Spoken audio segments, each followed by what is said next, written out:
this is an iHeart podcast. Guaranteed human. Hi, it's Jill Winterstein, host of the Spirit Daughter podcast, where we talk about astrology, natal charts, and how to step into your most vibrant life. And today I'm talking with my dear friend, Krista Williams. It can change you in the best way possible. Dance with the change, dance with the breakdowns. The embodiment of Pisces intuition with Capricorn power moves. So I'm like delusionally proud of my chart. Listen to the Spirit Daughter podcast starting on February 24th on the iHeartRadio app, Apple Podcasts, or wherever you listen to your podcasts. I'm Clayton Eckerd. In 2022, I was the lead of ABC's The Bachelor. But here's the thing. Bachelor fans hated him. If I could press a button and rewind it all, I would. That's when his life took a disturbing turn.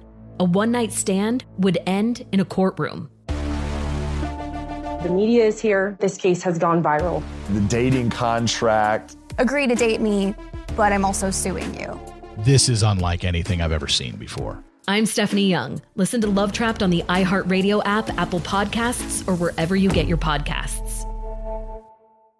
1969, Malcolm and Martin are gone. America is in crisis. And at Morehouse College, the students make their move. These students, including a young Samuel L. Jackson, locked up the members of the Board of Trustees, including Martin Luther King Sr. It's the true story of protest and rebellion in Black American history that you'll never forget. I'm Hans Charles. I'm Menelik Lumumba. Listen to The A Building on the iHeartRadio app, Apple Podcasts, or wherever you get your podcasts. I'm Amanda Knox, and in the new podcast, Doubt, The Case of Lucy Letby, we unpack the story of an unimaginable tragedy that gripped the UK in 2023. But what if we didn't get the whole story? Evidence has been made to fit. The moment you look at the whole picture, the case collapsed. What if the truth was disguised by a story we chose to believe? Oh my God, I think she might be innocent. Listen to Doubt, The Case of Lucy Letby on the iHeartRadio app, Apple Podcasts, or wherever you get your podcasts. Hey everybody, Robert Evans here, and I wanted to let you know this is a compilation episode. So every episode of the week that just happened is here in one convenient and with somewhat less ads package for you to listen to in a long stretch if you want. If you've been listening to the episodes every day this week, there's going to be nothing new here for you, but you can make your own decisions. Welcome to It Happens Sometimes, the podcast where it's happened. Shit. Garrison, Chris, no. somebody No. pick this up. This is on you. Anybody? Nope. Anybody got help? Not bailing you out of this one. Okay, well, you know what podcast this is. You've been listening presumably for months, or this is your first time listening. If so, I've probably lost you already with that Bush League introduction. Jesus Christ. I'm Robert Evans. This is a show about how things fall apart and how to maybe stop them from falling apart as much. And today we're talking to some people who were in kind of the best case scenario situation for having a bunch of authoritarians try to dominate your country, by which I mean we're talking to some Chilean activists who won, in as much as it's possible to win in the world. It's a pretty exciting situation happening there. I'm excited to introduce people to like what's been going on. But first, I want to introduce our guests for today. Y'all wanna say hello? Hello. My name is Jeremiah. I'm from the United States, but I've lived in Chile for the last 10 years. And I'm Stephanie. Go ahead. I'm a Chilean, and I'm live here with my husband. Hi, I'm Nicolas. I'm Chilean, and I have been living here for my whole life. Yeah, so we started a small group called Vecinos Unidos to do some activism to try to get out the vote for the plebiscito to try to last year to get the Constitution approved to be voted on, and it was successful. So we are proud of the small bit of work that we did to help that happen. And so today the Constitution is being written, and it's a very exciting time. Yeah, and let's pull back a little bit, because the last time we talked about Chile on Behind the Bastards in 2019, when a protest that started as some, I think it's fair to say, Zoomers protesting a fare increase by like jumping fares at the underground, the subway, was met with police doing police stuff, which was met with people taking to the streets in very significant numbers, which is a thing that by now a lot more people are experienced with. But unlike kind of what happened in my country, you did it. You made them blink. And that's what the plebiscite is, right? Like there was an agreement made to give, because Chile was still, if I'm not mistaken, governed under the same constitution that Pinochet had, right? And Pinochet, famously not a great guy. So I wonder if you might give us kind of an overview of y'all's experience during that time, from like the start of the protests to, oh shit, we might actually get to change things at a pretty fundamental level in our country. So it was incredible time, about exactly 2 years ago. So just the 18th of October was just the 2-year anniversary. And as you said, it all started with literal high schoolers, 16-year-olds who were protesting a 30 peso increase, which is, like 20-cent increase in the metro. But we, of course, have one of the most expensive metros in the world and a very low minimum wage here. And so, as you said, they went out there and started to jump the turnstiles, but in massive groups, hundreds of them going to the metro together and all jumping together. And in response, the government ended up closing the metros. And so it was this Friday night, and we were having dinner, and suddenly the metros were all closed, and everyone had to just walk home from work or dinner or where they were. And that was kind of the beginning of everything. And it was almost like the government brought it on themselves, because suddenly there were thousands of people in the streets just because they had no other way to get home. And from there, there were protests, and the protests were met with extreme police oppression and water cannons and tear gas and all of that. And eventually it led to one march, which had over 1 million people throughout Chile marching, and a series of marches and protests basically every week for months. And finally, it came down to, they announced that there would be this plebiscite, and it was a vote, yes or no, to create a new constitution. Because, yes, Chile is still, there were some reforms in the early 2000s to the constitution, but still, we live under the constitution written by Jaime Guzman, kind of Pinochet's right-hand man. And we happen to live, Nico is our good friend and also our next-door neighbor, and we live about 4 blocks from the plaza, formerly Plaza Italia. Now the protesters have deemed it Plaza Dignidad. And so we've been just in the middle of it. And for a couple months, our whole neighborhood was like a war zone, and just really crazy protests every single day, and tear gas and all of that. And it was really intense for a while, and it still is. Last Friday, we were met with tear gas and water cannons again. So it's even though the Constitution is being written again, and the plebiscite was a year ago, but the police are still out there being bastards. Yeah, I'm curious what each of you kind of sees as the moment when, or if you, because maybe I was going too optimistic, right? Like, I guess I'm wondering, do you think that a corner has been turned? And if so, what was kind of the moment each of you felt that, like, oh my God, we might actually, this isn't just going to be like showing up to get the shit kicked out of us. We're going to get some, at least, of what we're fighting for.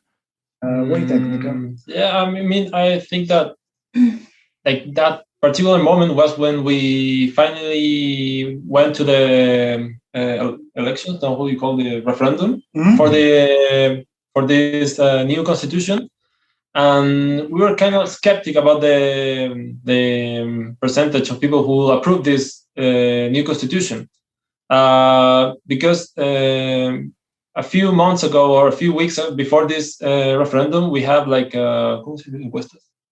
polls. We had the polls, and they were kind of 50-50. So we were kind of skeptic about, are we gonna have a new constitution or not? And the same night, I mean, the process is very quick. So after, I don't know, this thing closed at 6 p.m. and then you have the results like 3 hours later. So on the same day, we were having the results, and it was like 80 against 20. So it was like kind of shocking. I mean, I think that nobody was expecting to have this kind of 80% of the people in Chile went to, I don't know, throw to the bin the Pinochet constitution. So it was kind of like I don't know, I would say like the best moment. Yeah, there's an American, a deceased American sociologist who wrote an essay that I find quite influential called "The Shock of Victory," and it's about how activists often fail to take advantage of their momentum, like because they're kind of surprised at the success early on, and then they don't properly take advantage of what they have when they have it, and you know, progress gets turned back, which I think we've seen happen in the United States in the wake of what happened here last summer. Why do you think that hasn't happened in Chile? What do you think it is that enabled y'all to actually keep the pressure on and take advantage of that moment in time, which never. I guess that's what I'm impressed with the most, is that y'all did manage to make that momentum work for you rather than kind of letting it pull you off balance. And I guess I'm just trying to get a handle on how. I guess for me, what I think gets lost a lot in the conversation is the primera línea, so the first line of defense. And so you had a bunch of young people, anarchists, you know, just crazy young people who went out there to fight with the cops every single day.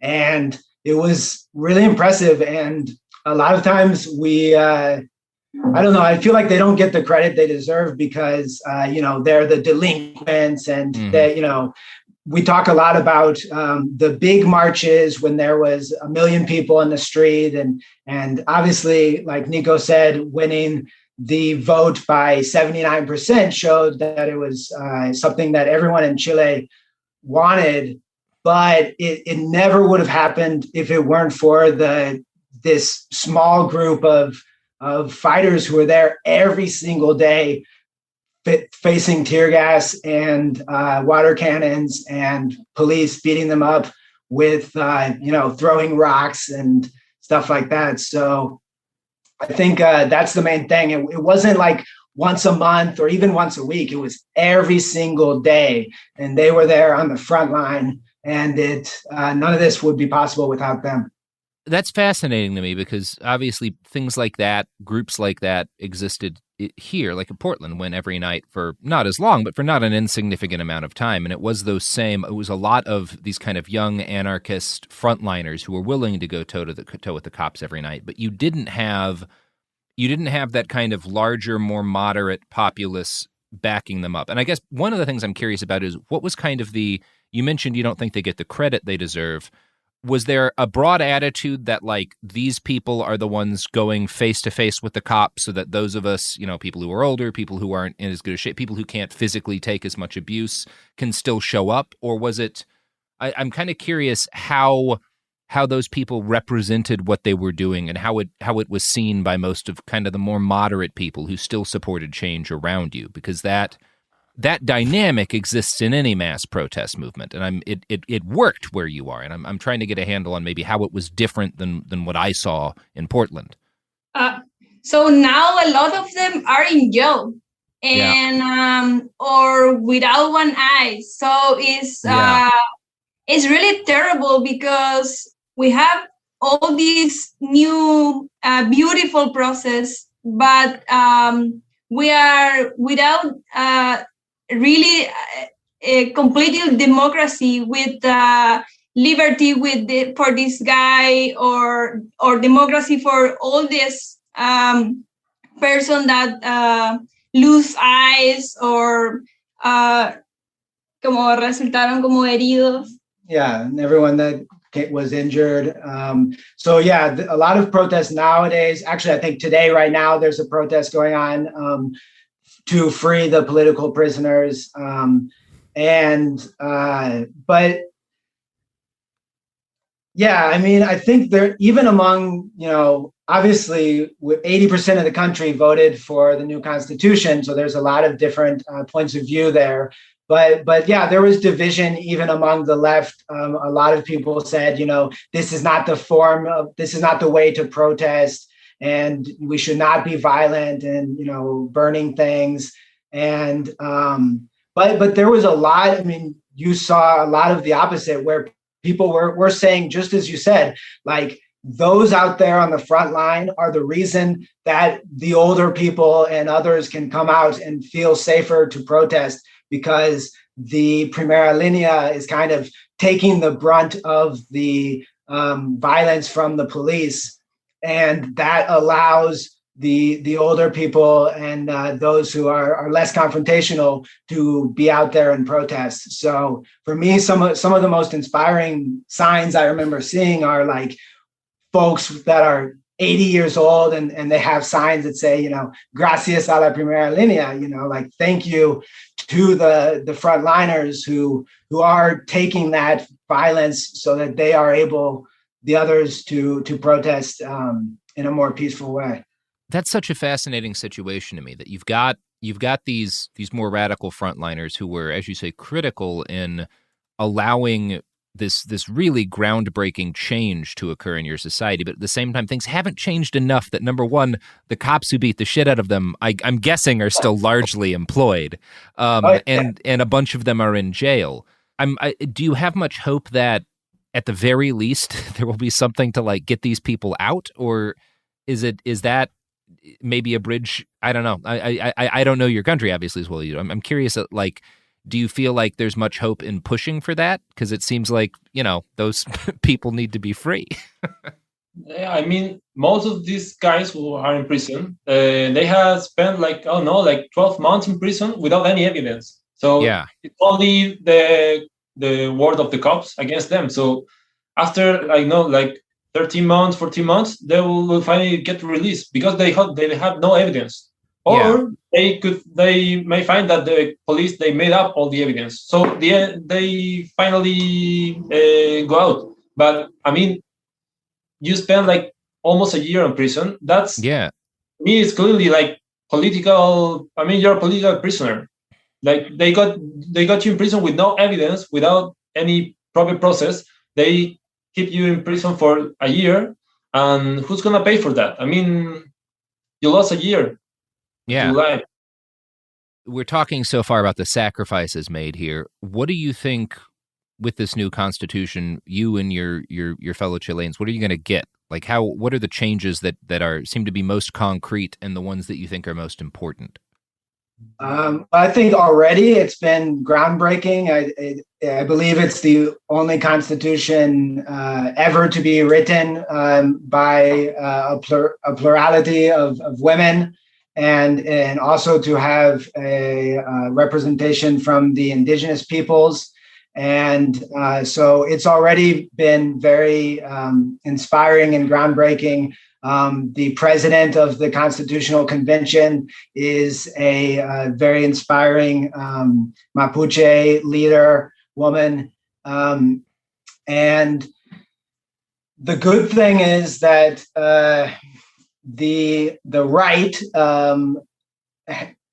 it represents less than 1/3 of the Constitutional Convention, so they don't have the power to block anything as far as only by the right. So we will see, but they literally just started writing the Constitution last week. So yeah, it's still, but that's, I mean, that's a significant, is there a kind of a broad agreement that one of the things that needed to happen here was a redress of grievances between the indigenous people and the state? Because it sounds like that's a significant chunk of what's been already agreed upon just by like how this is coming together. Yeah. So, well, Nico could probably tell a lot more about this than I could, but there's a big deal with with the indigenous people in the South and the government basically waging war against the indigenous people. Actually, 2 weeks ago, Piñera, the current right-wing president, declared a state of emergency in the South, and he just extended it for 15 more days. So we have the military in the South, and they are, with the tanks and attacking the Mapuche and other indigenous people there. And so, yeah, a big aspect of Chile right now is the fight between and the oppression of the government against the native people. And it's a cultural thing too. I mean, it's really heavy. Most people here in Chile are mixed, between the natives and the white men and everything, and the Europeans. But the Mapuche and the other indigenous groups have really not received a lot of respect in the last 30 years. And so, yeah, that's a big aspect. Yeah, I will say, like, for me, it's very inspiring to have, like, the president of this new constitution to be a Mapuche woman. So, yeah, I mean, I guess, like, the most important thing, like, the thing that this indigenous people want to claim is the land. I mean, land for them is the most important thing, and that's what the government, for the last 300 years, they have been taking to them, and they are now like trying to claim again their space. So, I mean, let's hope that this new constitution will bring them back their land and the respect that they deserve. Now, there's been a lot of discussion about this new constitution as, I think the term used is an ecological constitution. And it's the necessity of it addressing a lot of the climate, not just climate change, but like a lot of the things caused by climate change, like unequal access to water. There's been discussion, I think Ezio Costa of the FIMA NGO is arguing currently that the Constitution needs to enshrine a human right to water and recognize it as a common good. It's obviously, again, they're writing it this week, so it's kind of unclear if that's going to happen. But I'm wondering kind of what y'all think it's actually, because as you've talked about, with the protests ongoing, with the military being deployed in the South, this is not a finished fight. It's just a fight that a lot of progress has been made on. What do you think is reasonable to expect from this new constitution in terms of climate change, in terms of ecological justice? I will say that the right of water. Mm-hmm. So water is privatized here. So Chileans here in Santiago, we have to pay a Spanish company for our water. Sure. Yeah. I will say, like, the economy in this country is based on like extractivism. So you have like the most productive thing is mining, and then you have like forestry. Mm-hmm. And all these things, like, they have an enormous impact on the environment. And the people in Chile, I mean, the people who live right next to these kind of things, they don't get anything from them. I mean, the poorest places are like right next to the forestry, right next to the mining. So it's kind of like we are creating a lot of income from these things, but we're not getting anything from them. And also, it's not like a thing like, let's get everything back to the state. I mean, to the state, because it's more than that. It's just like ecological equality, equity. Yeah. Sure. It's not saying we should take all of the private water and give it to the state, as much as it's saying everyone who lives here has a personal right to enough water to survive. Exactly. Yeah, so you have towns small little towns, and they don't have any water to drink because all of their water is going to the farm owned by Nestle to make, to grow avocados to sell to Europe and the United States. So yeah, it's a pretty crazy thing. One of the things that's most interesting to me about y'all's situation is you are in a place where, not entirely dissimilar from the United States, you have a police and a military that are heavily dominated by right-wing ideology. Obviously, like the United States is partly responsible for that in your case. We funded it for a very long time. And so it's still an ongoing fight, but at the same time, clearly the people are unhappy enough with that situation and they were able to force the folks with guns to recognize that they can't hold on to everything that they wanted to hold on to. And I guess I'm how can we do that? I'm very impressed by watching from the sidelines. I was just so happy to see this not go where I think we were all scared it might go, in either the direction of like Syria, where it turns into this horrible bloodbath, or where everything gets crushed, I'm wondering why you think on a broader scale, what do you think was responsible for those people with access to the guns deciding we can't hold on to this? I'm so intensely curious about that, because it's important for a lot of people in a lot of other parts of the world. Yeah, I don't know. I mean, I think it was just the protest and the daily protest and just getting out keeping there, pressure. Yeah, keeping the pressure on. And at some point, it's like, hey, this is not good for the economy, all of the rich people and, the 10 families that are in control of, 60 or 70% of the wealth of the country. Inequality. Yeah. And they, at some point, had to recognize that this was something that had reached its boiling point, and they could no longer respond with just force, because they tried it and it didn't work for months, and it was just months and months of protests, and obviously that caused a hit to the economy, and that caused a hit to the wallets of the ultra rich, and so at some point they realized that they had no other move to play than to accept it in some way. And that's how we got, this new constitution that is being written. One thing I'm interested about is the geography of the protests, because I know Chile is a very urban population, and also it's like a quarter of the population or something lives in Santiago, or like in that area, and so I'm wondering. More than a third, I think. Wow. Almost half. Yeah. So I'm wondering. Sorry, I just want to note, if I'm not mistaken, there were only 5. You have kind of communes instead of states, is what they're called. 10 voted in favor of the referendum, and only 5 voted against it, if I'm not mistaken. Well, communes are within cities. Within Santiago city. has different communes. Gotcha. It's like boroughs in New York. But we have different regions instead of states, right? And I think they all voted.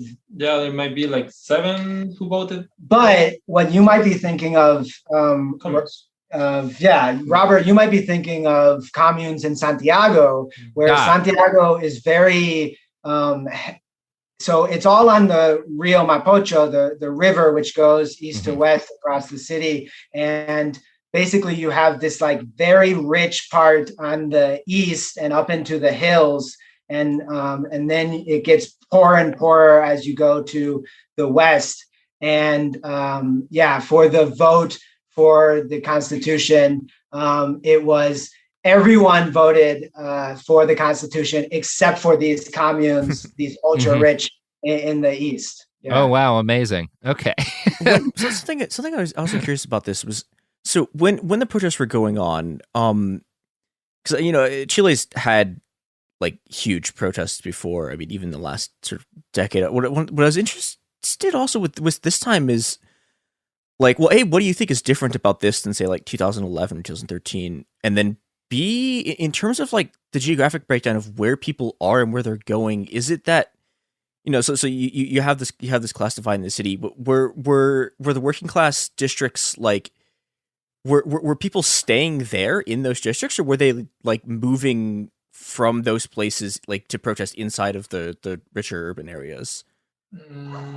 I would say we have like many protests in the past, but they were more kind of like, I don't know, like students protests, and then you have like, I don't know, like the university protests. But when we have like this protest like the one we have in 2019, is like something that unites everyone. I mean, you don't have to be a student, you don't have to go to university to protest. I mean, it's something that is affecting everyone. I mean, the fares of the metro, they affect everything, and the inequality in the country affects everyone. So I mean, I guess that's the thing that make this protest of the 2019 unique in this term.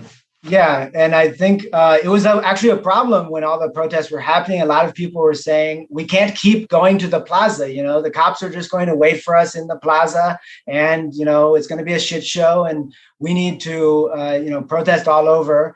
And there were protests across Chile in every single major city. But I will say the majority of the protests have been here in the plaza and close to La Moneda, where the presidential palace, and but some of the most memorable protests, and the Costanera Center too, and the Costanera Center, the tallest building in Latin America, which is a mall and a monument to this idea that Piñera has of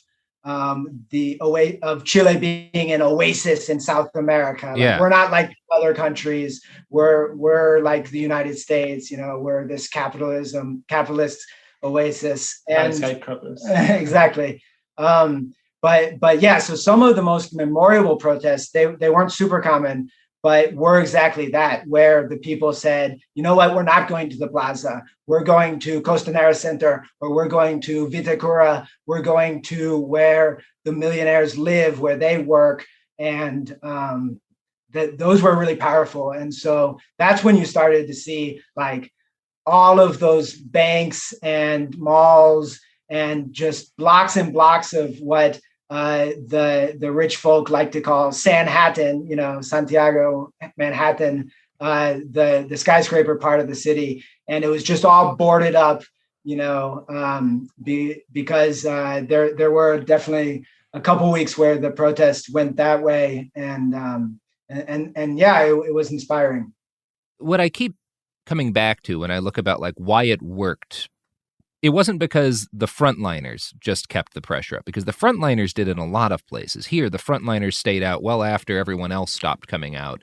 It's that the population kept up the pressure. Like there were like Chile as a nation, as a people, kept up the pressure in a pretty significant way, as opposed to kind of fading back after the first couple of weeks. And I mean, I'm sure the question of why it happened has a lot to do with, like you said, inequality, things that have been going on for decades. It's a complex situation, but it does seem like that's one of the big takeaways, that if you can secure, even in a pretty terrifying situation, a lot of concessions, a lot of what you need, but people have to keep putting themselves out there. Yeah, absolutely. I would say it's a couple things. One is, as you mentioned, I think it's like the culture of protests here, especially in the last 10 years, like with the Revolución Pingüino in 2011, in 2011, and there were... And the 8M. And the feminist protests, the 8M, and... So it's not something that just happened 2 years ago. It's the last decade or two has been the people, especially the young people, going out there and protesting. And that's one thing that's inspiring about Boric, the candidate for president. The election is next month. So the left-wing candidate, Boric, and he came out of that movement. He was a student protester and a leader of the student movement. And so I think it's like, it grew out of that. It grew out of kids in high school saying, this is just what we do. This is normal. We go out there and protest when shit happens. And the other thing is, we always say here in Chile, after the protest started, it's not 30 pesos, it's 30 years, 30 years of neoliberalism, of this revolving door of center right and center left, and just continuing on with the economic oppression. And the other thing I feel like people don't understand is that, people either think Chile's like the United States or they think it's like Peru or something, Mm-hmm. And it's really neither. In Chile, the minimum wage is half of what the United States is, which is already terrible. Yeah. But the cost of living here is almost the same as you guys in Portland. I mean, not the housing probably, but the food cost and of living stuff. Here, yeah, it's like Europe. I could move to Berlin and live cheaper than here. But it is hard to have a minimum wage of 3 times that. So I think that's the other thing is people just they had no other choice, and they were just bore down by 30 years. After 20 years of a dictatorship, 30 years of this terrible wages and just neoliberalism, and so I think it's partially that, and partially just like the culture of protests that grew out of the student movements in the early 2000s. Mm-hmm.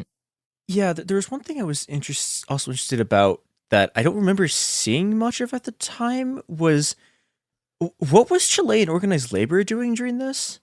It's a good question. Honestly, labor hasn't been a big part of the protests, at least from my point of view. I don't know. Yeah, I mean, it took a pretty strong hit during the Pinochet years, if I'm not mistaken. So there was kind of that, like, I guess that does make sense. Sure. Yeah. Honestly, I don't know a whole lot about labor history here in Chile, but yeah, it definitely is. I mean, you would see, union groups in the street here and there, but definitely they weren't a leading voice in the protest, I would say. Yeah. So I guess that leads into the other. I guess one of the other things that, from my understanding, has been happening all across Latin America, but in Chile in particular, is the rise of the informal sector and people just sort of not having access to sort of stable wages and labor. And I'm wondering about, okay, so organized labor, like so the classical unions aren't really involved in this. And I guess I'm interested in how, if I'm right that you're dealing with a lot of people who aren't doing traditional labor stuff, what was the process that was able to get people mobilized? Is like, especially people who just have no sort of, like, people who are in the informal sector and people who aren't involved in the sort of older classical organizations? Yeah, I don't know. I guess I would just say it's like that culture of protest that comes from the young people in the last 20 years. And then, of course, the older folks who, lived through the dictatorship. And of course, there were an incredible protest at that time too. And so I don't know. I mean, honestly, I was, even after living here for 6 years, I was shocked. I never thought it would come to this. I never thought I would see over 500,000 people in the streets of Santiago, and I would never thought we'd see a new constitution. So I don't know. I don't have the answers. It's surprising to me, but what I will say though is I don't want to paint a rosy portrait of Chile right now, because if like we mentioned, tomorrow night, if you guys go to Galleria Cima, CIMA, on YouTube or Instagram, they have a live feed of the plaza 4 blocks from our house. And every Friday, the protests come out, and sometimes the cops are there right away, and they make a whole perimeter with 200 cops and all of the, tanks and everything, blocking entrance to the plaza in every direction. Sometimes they let the people protest, but then at 10 o'clock, after the sun comes down, they come out there, and it's the same thing. We had a young woman was killed a couple of weeks ago. Jesus. And, Yeah. And the other thing is that we have this election coming up, and this guy, Cast, extreme right-winger, Pinochetista, just like they call him the Chilean Bolsonaro, just like a real piece of shit. And he has really risen in the polls in the last month or two. The right-wing candidate Sichel, who won the right-wing primaries and was kind of going to be the successor to Piñera, the current right-wing president, because in Chile, you can't have consecutive terms.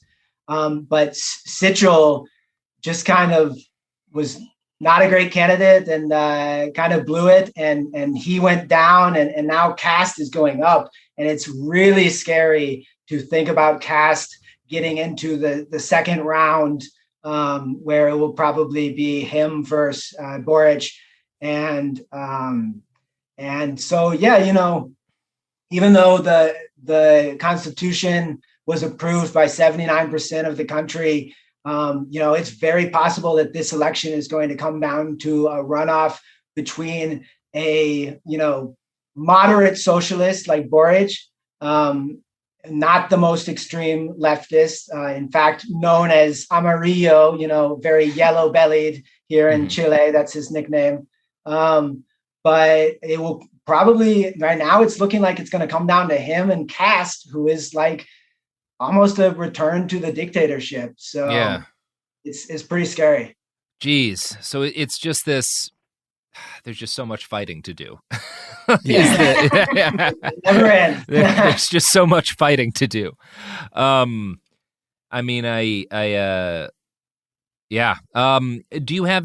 any of you have anything else you want to make sure you say or talk about before we kind of close out for the day? I don't know. I will say, like 3 days ago, I just pay I finally paid my whole student loan. It was like I've been working for more than 10 years in my life, since I finished university, and I've been wasting, all my savings. I just pay this fucking student loan. I guess that you guys in the United States are like the same. Like, I don't know. Well, except for people don't pay off their student loan. Yeah, we just don't. It just stays there forever. And I would like to wish to the coming people that, I don't wish that future for the future people in this country. I don't wish anyone that. University, all students should be study for free. It's like inconceivable for me. Yeah. So that was a big part of it. And then also the AFP pension system here, which is totally privatized. And so the government just takes your money for retirement. You get to choose between 4 or 5 options, which are private companies. And then if you make money, then the company takes, their chunk of your retirement as the payment for managing your fund. But if you lose money, then it's on you. So literally, Steffi's mom is like, checking on her retirement. How did I do this year? It's like, oh, you lost $2,000 this year. That's your retirement savings, So you have, people here trying to live on, retirements of $100 a month, while the military is receiving $10,000 a month, So that was a big part of it. But I think what I always come back to here in Chile is, like we've said, the activist renamed the Plaza Dignidad. And that's what it all comes down to, is just we're not asking for, ponies, as Hillary Clinton would say. We're not asking for the moon. We're just asking for basic dignity that everyone deserves. And it's as simple as that.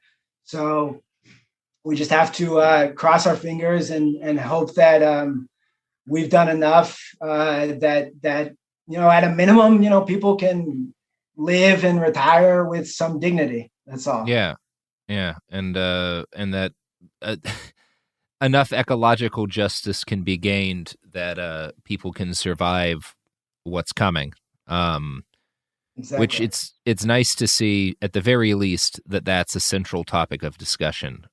Whereas in the United States, everyone in power seems fine with just ignoring the increasing problems for now. So I don't know. I also don't want to be painting too rosy a picture. As you've made repeatedly clear, there's a lot of struggle left still. But at least you've achieved a lot, and I'm just heartened by hearing your story, and hope that more people pay attention to what's happened there and try to take lessons from it, because I think we all need to be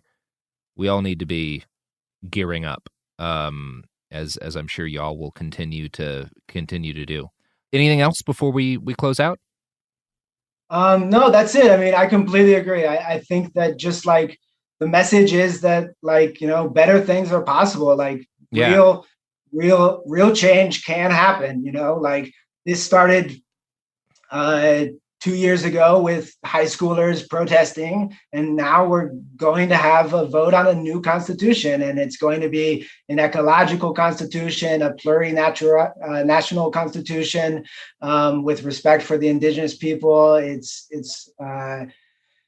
It's written by an equal amount of men and women and everything, and so I think for me, it's so easy for us who have grown up in under the gloom of neoliberalism to just get really depressed and fatalistic about it.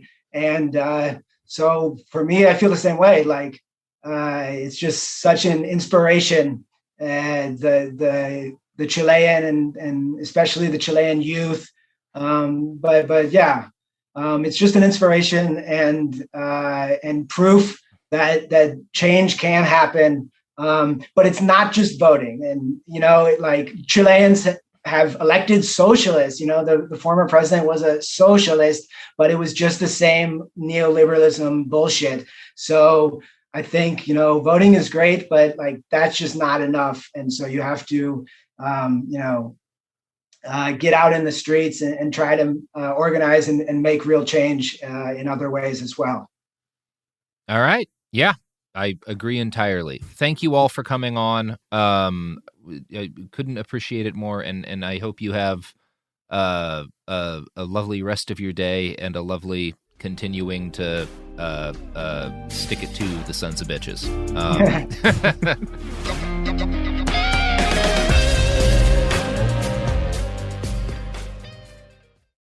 Hi, this is Jo Winterstein, host of the Spirit Daughter podcast, where we talk about astrology, natal charts, and how to step into your most vibrant life. And I just sat down with a Minnie Driver. The Irish traveler said when I was 16, you're going to have a terrible time with men.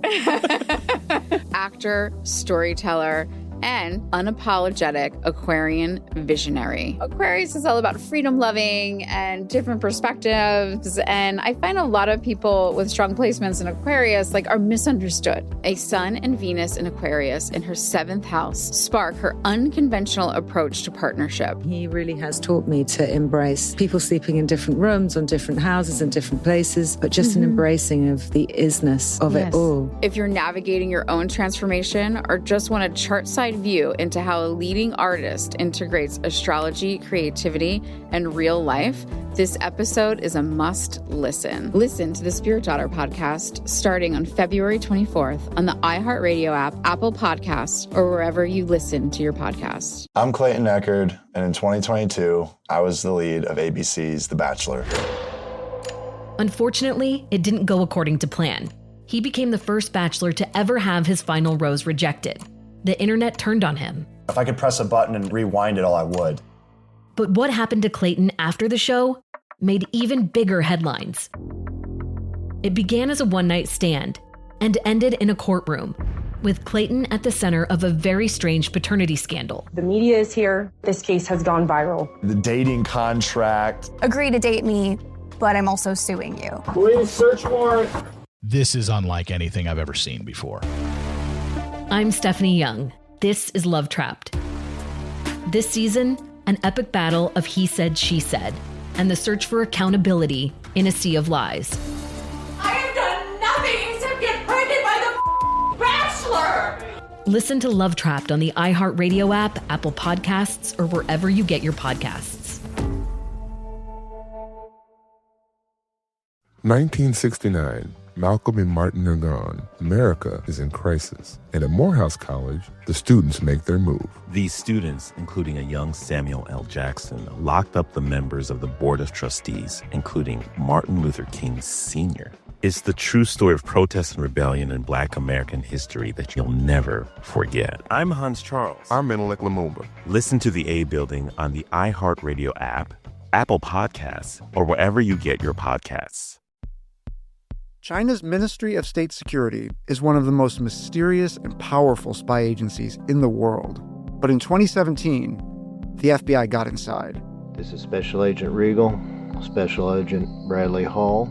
This MSS officer has no idea the U.S. government is onto him. But the FBI has his chats, texts, emails, even his personal diary. Hear how they got it on the Sixth Bureau podcast. I now have several terabytes of an MSS officer, no doubt, no question, of his life. And that's a unicorn. No one had ever seen anything like that. It was unbelievable. This is a story of the inner workings of the MSS and how one man's ambition and mistakes opened its vault of secrets. Listen to the Sixth Bureau on the iHeartRadio app, Apple Podcasts, or wherever you get your podcasts.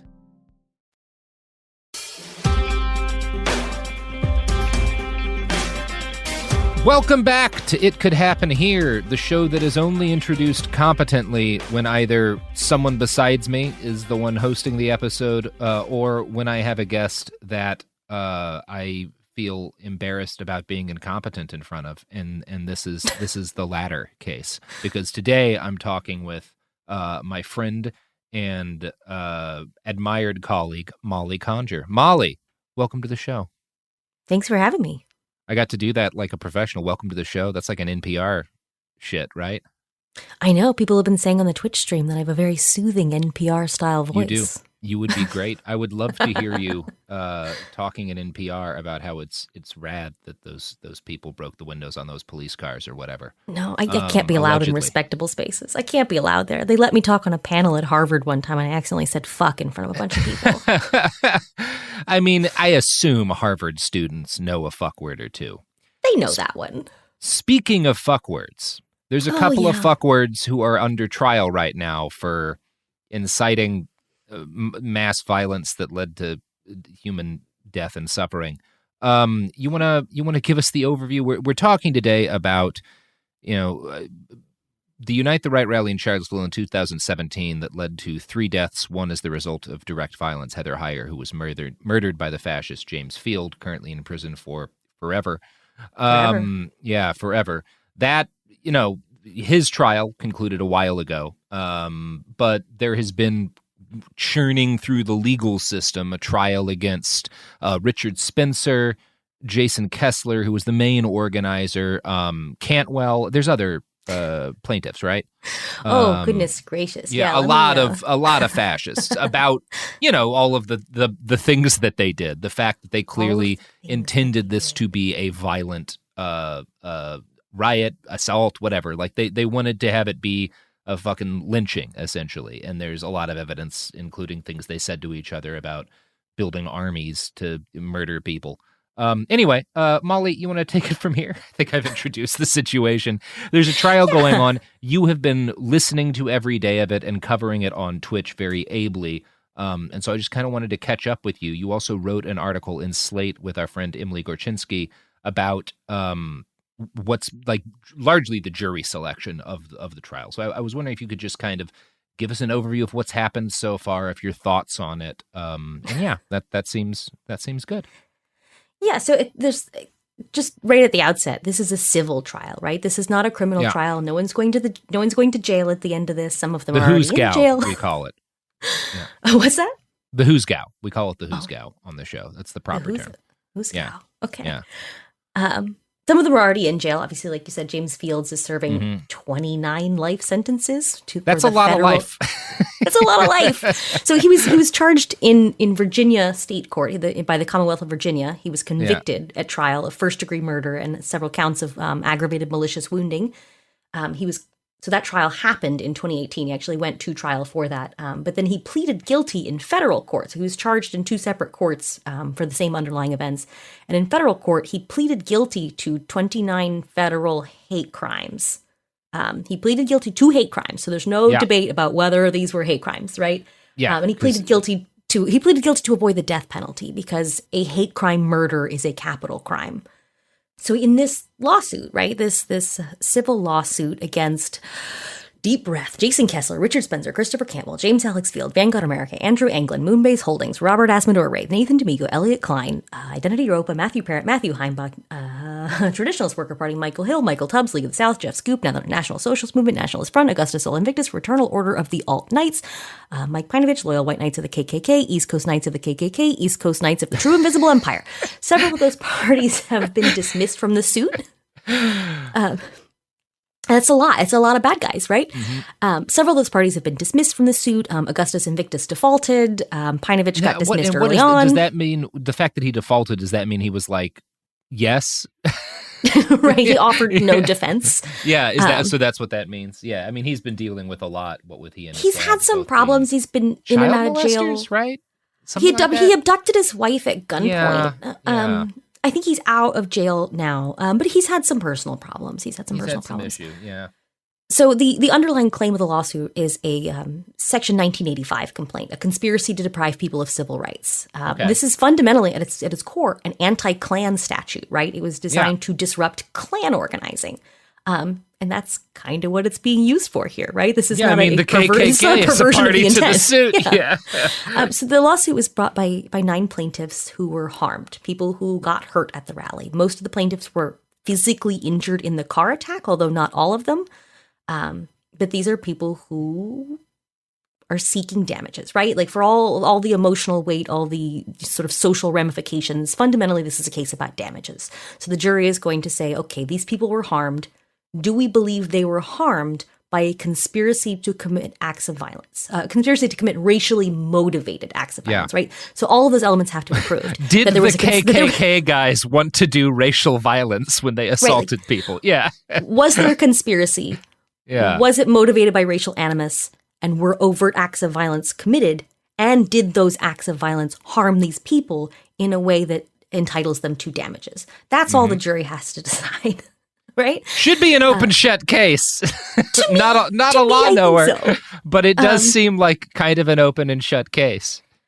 It does, right? So I guess if there are people out there who are not familiar with the events of that day, a lot of alt-right groups, overt neo-Nazi organizations, the literal Klan, the literal American Nazi Party, like neo-Confederate secessionists. David Duke was there. David Duke was there. David Duke, who Elliot Klein described as an ideological grandfather when he was asking other organizers if he can invite him. These guys came together. They came to Charlottesville. They brawled in the streets. They beat people. They hit them with shields. A literal Klan wizard fired his gun at a black man while screaming, "Die, N-word." Well, now, okay, it seems like you're reaching a bit to call that racially motivated. Well, that's something they're trying to litigate now, right? So, amazing. I don't want to... You're probably familiar with the video of DeAndre Harris being beaten nearly to death by members of several different hate groups, right? So one of the guys that beat him was a TWAP member, one of them was a League of the South member, and they worked together to beat this young man nearly to death while he was lying on the ground. And so today they were talking about well, can we really say that was racially motivated? Can we really say? Can we really say? Yeah. Yeah, I think we can. I think we can. His mother has been on podcasts since his conviction. I'm referring to Jacob Goodwin, the TWP member, the man who used a TWP riot shield provided to him by Matthew Heimbach to beat this young man. His mother goes on Nazi podcasts still to describe how her son is a martyr for the white cause. There's no ambiguity. But where are you getting racially motivated from that, Mom? Right. Like, there's a picture of her with her arm around her son. Her son is like 7 feet tall. He's a giant boy. She's got her arm around her large adult son, and he's wearing a T-shirt with a giant picture of George Lincoln Rockwell on it. So, you love the deep cuts. So, at Billy Roper's Christmas party. Yeah. Another Nazi.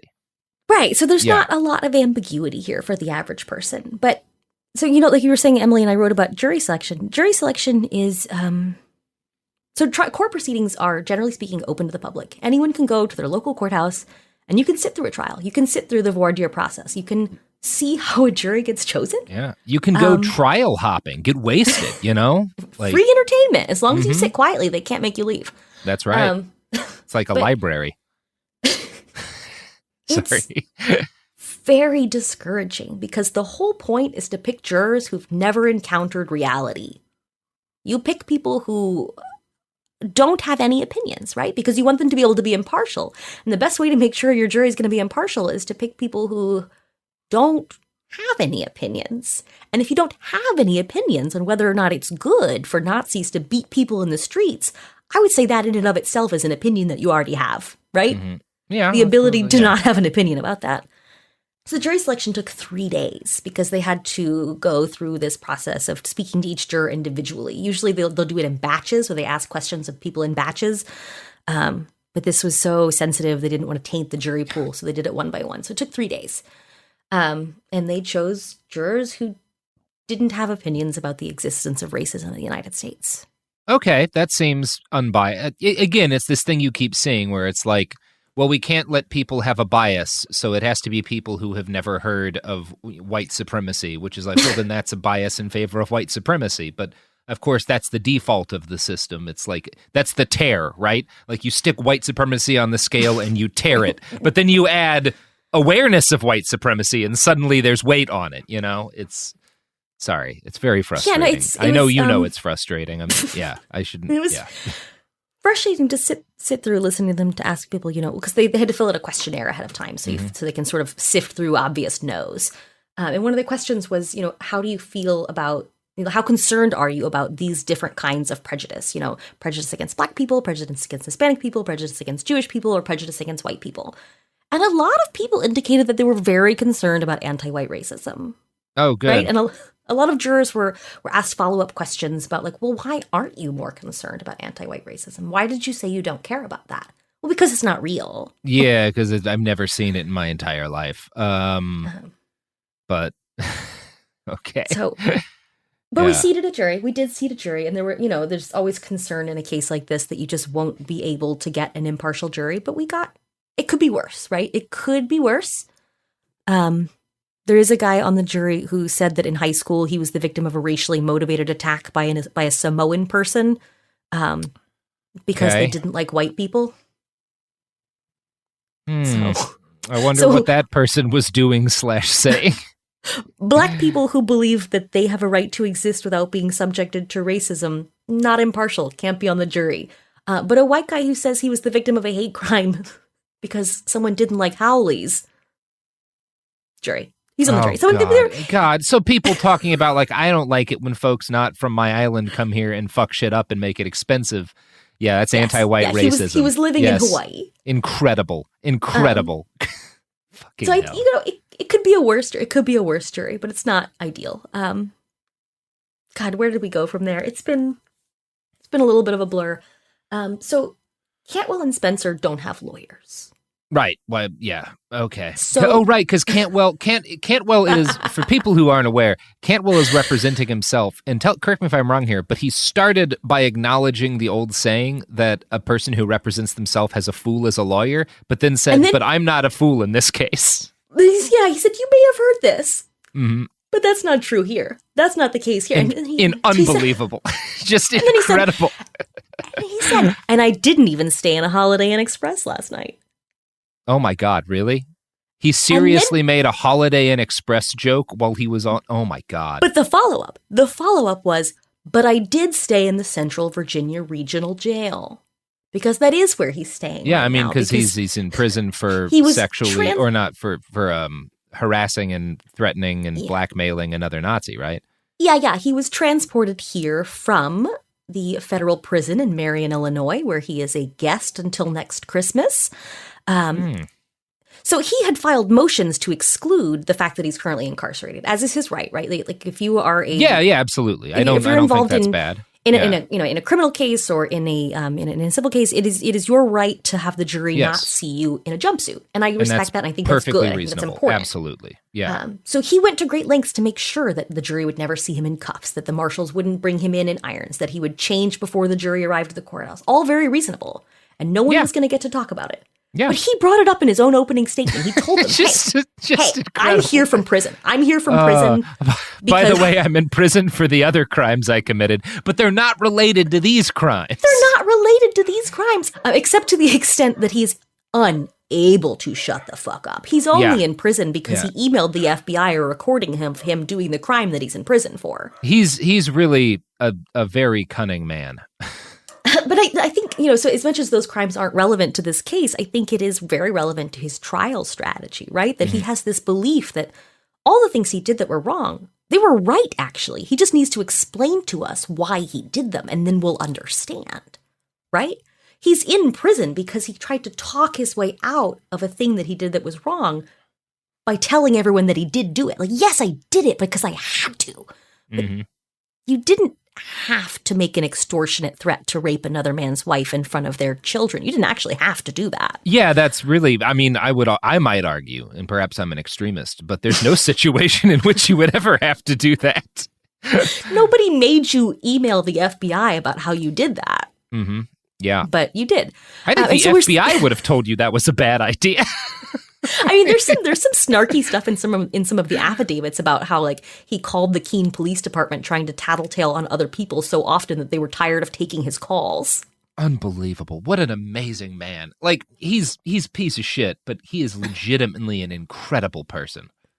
I mean, if you wrote this, no one would believe it, right? This is so heavy-handed. It's so goofy. Like when he was paying Elmer in guns. Yeah, he paid his lawyer in guns, and then he ran out of guns and his lawyer stopped working for him. Yeah, so he doesn't have a lawyer anymore because he ran out of guns to pawn. Although I guess he can't anymore because now he's a convicted felon. I gotta say, running out of guns to pawn for your lawyer, it's pretty cucked.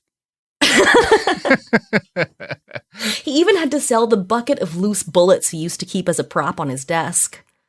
I mean, really devastating stuff. So he doesn't have you're down to the rails when you're doing that.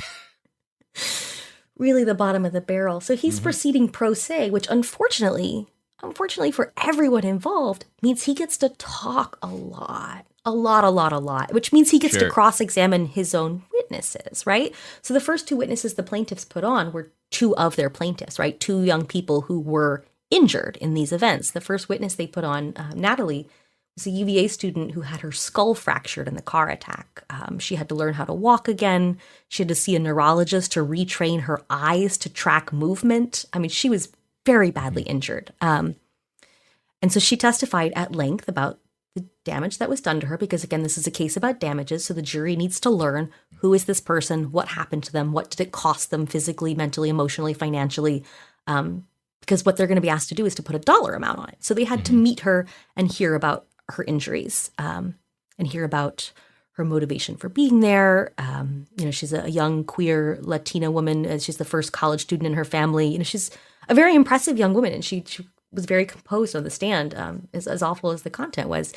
But then every single one of the defendants gets to cross-examine her. Richard Spencer gets to cross-examine her. Christopher Cantwell gets to cross-examine her. James Kalenich, who took the case, he's Kessler, D'Amigo, and Identity Europa's lawyer. James Kalenich, he's an Ohio-based attorney who said on the record that he took this case with the express purpose of opposing Jewish influence. Great. Kalenich gets to cross-examine her. Matt Heimbach's new lawyer, Josh Smith, who used to be the campaign spokesman for Paul Nealon. He's a Holocaust-denying... was endorsed by Trump at one point in his run for Congress, and is also just a straight up Nazi who's repeatedly threatened to murder you. Yeah. One time he spent all day posting pictures of a deer that he said that he named after me. He said, I named this deer Molly. You know, he spent all day stalking it, posting pictures of it, posting pictures of his gun. And then he posted a picture of the deer staged like a lynching. And then he spelled my name out in its entrails and posted pictures of that. So you're just like a really normal guy, Paul Nealon. Like totally, completely with it. His campaign spokesperson when he ran for Congress was the Holocaust denying former Jew, Josh Smith. Josh Smith was born Daniel Nussbaum. He changed his name to hide his Jewish past. Oh, wow. That is an old story among the Nazis. I mean, we talked about the guy who invented sea monkeys, but yeah, it's basically the same case. And you know who else hides their identity? No. Okay. This was meant to be an ad plug. Normally, Sophie would jump in and stop me from doing that. None of these advertisers. None of these advertisers are plaintiffs in the current case that you're covering. That's a guarantee. That is an absolute promise. David Duke is not about to sell you dick pills. No. Although he could use them. We're back. All right, Molly. Sorry. Please continue. God, where were we? I got distracted thinking about David Duke trying to sell you dick pills. Yeah, that's not good for anybody. Right, so everybody gets to cross-examine the witness. Josh Smith is Heimbach's new lawyer. Kalenich used to be a lot of these guys' lawyers, and then he sort of dropped them over time as they became uncooperative. There were all these motions to withdraw. Yeah. So Kalenich slowly dropped clients over the last 2 years. He dropped Cantwell as a client because Cantwell wouldn't stop posting about hurting Roberta Kaplan. Right. Who's the lead counsel for the plaintiffs. Roberta Kaplan, famous Jewish lesbian lawyer. You know, she was on the USV Windsor, I'm losing it, absolutely losing it. The Supreme Court case that gave us gay marriage, right? Roberta Kaplan brought us gay marriage, essentially. Yeah. So she, famous Jewish lesbian. That is a well-known portion of her identity. And Cantwell kept posting anti-Semitic remarks about her. And finally, Kalenich was like, "You're making it really hard to be your lawyer, and you don't pay me." And Kalenich dropped Heimbach as a client in 2019 because Heimbach just stopped answering his calls. Great. Smart people. Yeah. So Matt Parrott, who's Matt Heimbach's father-in-law, but also the husband of the woman that he was sleeping with. This is complicated. There's a chart. Matt Heimbach and Matt Parrott, founders of the Traditionalist Worker Party, best friends for a long time, fucked each other's wives, big problems for them. Yeah, the night of wrong wives. The night of the wrong wives. So yeah, Matt Parrott was technically Matt Heimbach's father-in-law during the time period which Heimbach was fucking Parrott's wife. Very classy people. Not a great situation. So they lost their lawyer. Parrott very publicly told all Traditionalist Worker Party members to destroy evidence. So we knew that, right? That was on the record from the beginning that Matt Parrott was like, "Hey, everyone in TWP, if you did any crimes, delete it." Mm-hmm. Right? Delete your social media, delete your pictures. Like, we weren't there, right? Yeah, delete and that's a crime. That's a crime. Yeah, that's a crime. That is a crime right there. But an interesting thing that we learned today that I don't think we did know before, in November 2018, so they played a recording of a conversation between Matt Heimbach and Christopher Cantwell. And this was during examination of Heimbach. So Heimbach was on the stand, and they're talking about, like, you didn't produce discovery. You said you lost your phone, this, that, and the other. After you beat your wife, she threw away your phone. So he said, "I couldn't turn over my social media accounts because my wife deleted them because we had an argument about me taking out the trash," right? Like, we had this domestic dispute about the trash, and she deleted all my accounts, so I couldn't turn them over.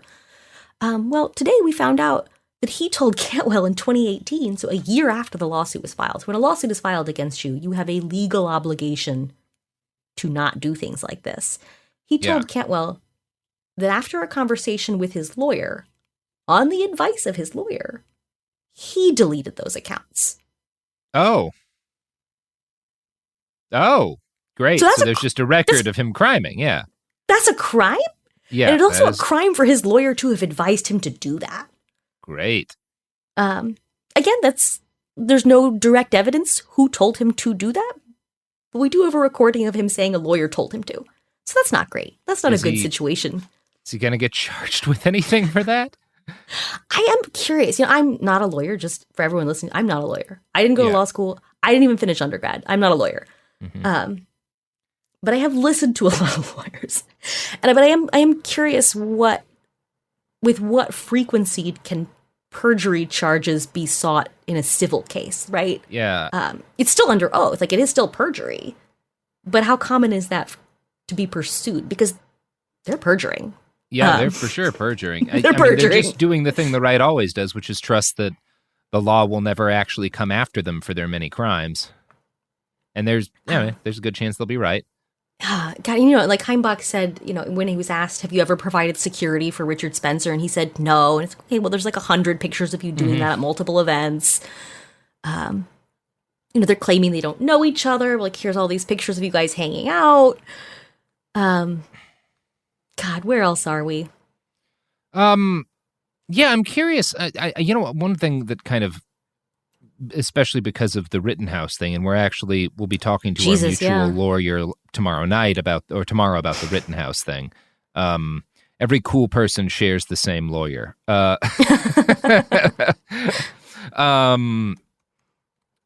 yeah, because of that, I'm kind of curious. What sense do you get of this judge? There's no good judges. There's no good judges, but it could be. Yeah, worse, I mean, I'm not right? saying but how is it? It could be a lot worse. Trump appointed a shitload of federal judges pretty recently. Judge Moon is 85 years old. He's a Clinton appointee. So it could be worse. Could be worse. He's been on the bench, since I was in elementary school, and he's very old, and he doesn't. He's a little bit hard of hearing, but he's not stupid. I know there's a lot of people I think who are really frustrated with some of the things he's allowing to happen. He's really allowing these pro se defendants to sort of run roughshod over the procedure. But like I said before we started recording, it's really hard to apply. I get like your sense of how things are supposed to work doesn't really apply in court, right? There's a very rigid, sort of outdated set of rules and procedures, and they don't feel right. They don't feel logical or reasonable or fair, but there is a specific way that it works, and it is hard to watch, especially if you've never seen it before. And because of the emotionally fraught nature of this, it's particularly frustrating to be listening on this line and saying, like, why are they allowed to do this to this witness? Well, legally, you can cross-examine your witnesses, even if you are the person who hurt them. It's not a good system, but it is how it works. But he's... And I also think there's concern about appellate issues. There's concern about mistrial. And so they're really going out of their way not to give anyone any excuse to say, well, this was not fair to me. They're going to say it anyway, but they're really letting them have a long leash in a way that feels very bad. But at the same time, I can kind of understand it. Yeah. I wish they hadn't done so much Holocaust denial, like on the record. Yeah, that would be good. They put an expert on today who's Dr. Deborah Lipstadt, who's an expert in Holocaust denial, to sort of talk about what the Holocaust is, I guess, in case the jury doesn't Good know. God. Oh, that's bleak. Oh, Molly, that's fucking bleak. Because they chose this jury based on them never having heard of Jews, My God. It's a bunch of like middle-aged people from Greene County who have never met a Jewish person. So they had to put on a professor to say, okay, when he says gas the K words, we're talking about gas chambers from the Holocaust. They didn't start out with gas chambers. They started with mass shootings, but it was too messy. I mean, she was literally recounting sort of the evolution from the Einsatzgruppe and, shootings in the fields to the gas chambers. Like we had to talk all the way through it because it seems unnecessary. But again, for the jury, it might be necessary. And so when Azzmador, Robert Ray... You don't want to take anything for granted, Yeah. Right. And you really have to sort of lay out these connections, right? Because the idea is you have to prove a conspiracy, and you have to prove the conspiracy was racially motivated.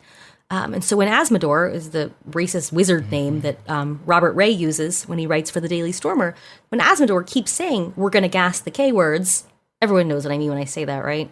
Yes. Yeah. Okay. He keeps saying, the plan is to gas the K words, GTKRWN. gas the K words, race war now. He keeps saying it. And then the Torch March, he pepper sprays a bunch of people, which he is currently a fugitive of justice for. He's wanted for felonies in Albemarle County. He's missing. So he says he's going to do it, then he does it, and then afterwards he's on video saying, yeah, I gassed half a dozen K words.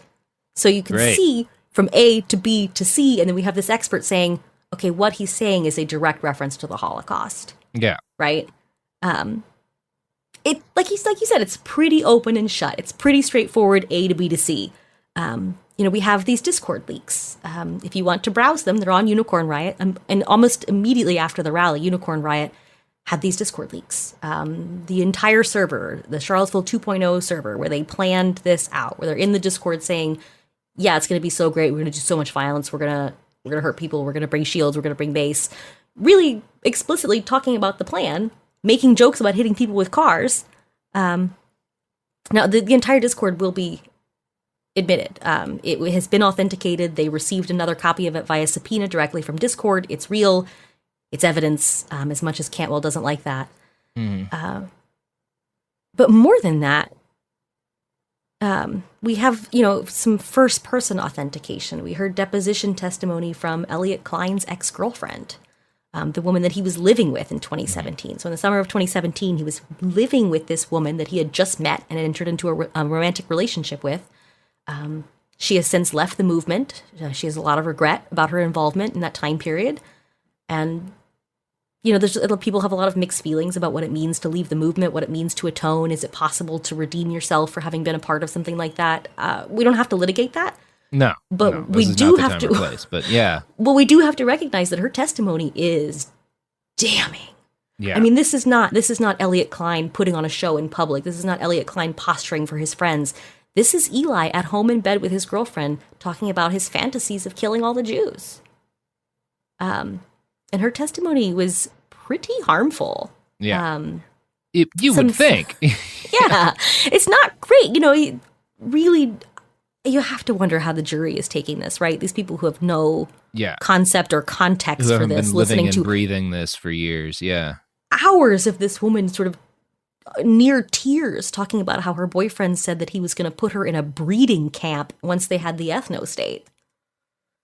Not nice. No. really not nice stuff. And she also tests, we have the messages from the Discord where people are posting memes and jokes about hitting protesters. But Samantha testified that at private parties at Richard Spencer's house in the summer of 2017, these private parties with the organizers of the event at Richard Spencer's apartment, people explicitly discussed the legality of hitting people with their cars. This is not random people in the Discord that Richard could say, oh, I don't know him. I never met him. I never posted in Discord. This is somebody sitting on your couch, Richard. Yeah. Yeah. And, Samantha said that during that time period, Klein was building an army for Richard. And Kessler texted Spencer something similar, right? That we'll build an army, my liege. Fucking dork-ass shit. But so one fun surprise from Samantha was that during that time period, Klein was, planning to provide his militia in the form of Identity Europa, right? These street troops he was going to provide to Spencer to build the movement. But that when the time came, he always knew that he would kill Richard to take control. These people are all such fucking... It's a shame that what they actually are is deniable assets for the most dangerous folks, the fucking Bannon types. Right. Because if all of the fascists were this dumb, I wouldn't be so worried. And it's hard. It's hard to walk the line between, really getting a kick out of some of these moments where it is genuinely funny, right? But then you remember, these people are very dangerous. These people are responsible for a death. These people... It's this emotional whiplash, right, of the plaintiffs getting on and saying, yes, my life was ruined. I still have nightmares. I still have to go to physical therapy. And then Cantwell getting up there and asking Heimbach if he's a federal agent. Yeah. Right? I think, so we've only seen one of the defendants on the stand so far, but I have a strong feeling Cantwell is going to use every opportunity that he has his frenemies under oath to ask them if they snitched on him. Yeah, that's going to be pretty funny. It's going to be great. You got to laugh sometimes. Life's too hard. But Cantwell is really using this. I think, he has nothing to lose, right? This is a case about damages. He has no money for them to take. He has $30,000 in credit card debt, and his car got repossessed once he went to prison. He has nothing for them to take. The only person he knows who did have anything is Ian Freeman, who's currently facing federal charges for some sort of complicated Bitcoin money laundering scam through a fake church. So he doesn't even have any friends to help him. That's an interesting case, but I don't have time for it now. Yeah. But he has nothing for them to take. He's already a felon. He can't have a gun anymore. I think he's just using this as an opportunity, as a platform to get his message out there and to harm the people he thinks harmed him. So every chance he gets, he's trying to force witnesses to dox people, right? He asked one of the plaintiffs, Devin Willis, another young man who was injured at the Torch March, a plaintiff in this case, he forced him to name the names of the non-parties who were also counter-demonstrating at the statue. These people's names have not been on the record. They, some the of judge them made him do that? Made him do that. That's fucked up. And, you could, if you were, I don't know, a complete baby-brained idiot, you could say, well, that maybe there was a legal reason that he needed those names. There's not. And we know there's not because he tried to do it again today. There was a non-party witness, a young woman who lived in one of the dorm rooms right by the rotunda. They're called the lawn rooms. It's a prestigious opportunity. Only super high achievers get to live in those beautiful historic lawn rooms. So she lived right near where the Torch March was happening, and she heard it, and she went outside and she looked at it. She's not a party to the suit. She has no knowledge of these people or what happened. She just saw this thing happen, and she testified to that. And he tried to, she had made some passing remark that she'd heard from another student that maybe there would be a thing on campus, right? That they knew about the rally the next day, but I don't know, maybe these guys will try and come here, just be on your toes, right? Not anything specific. She's not an activist. She didn't know anything, right? And so he grilled her. Tell me who told you that. Tell me who told you that. How did you know that? And he said on the record, direct quote, I want to know who infiltrated our communications. So he's trying to use this moment where he has someone under oath to extract information about who snitched.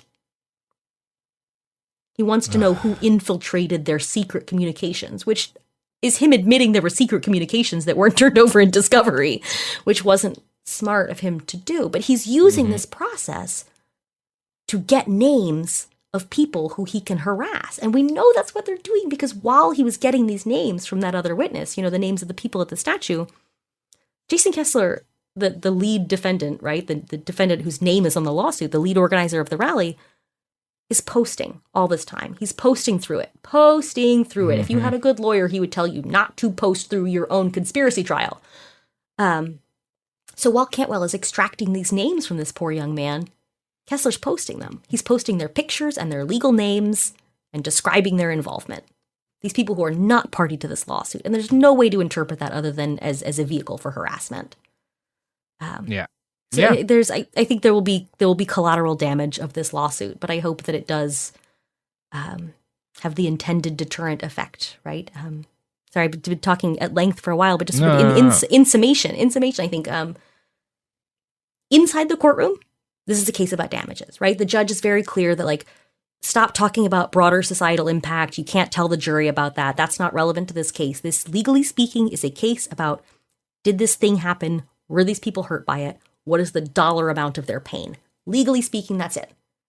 But outside the courtroom, this is about deterrence, right? This is about setting a precedent that if you do this, if you plan a rally knowing that the people who come to your rally will hurt people because you told them that's the goal, right?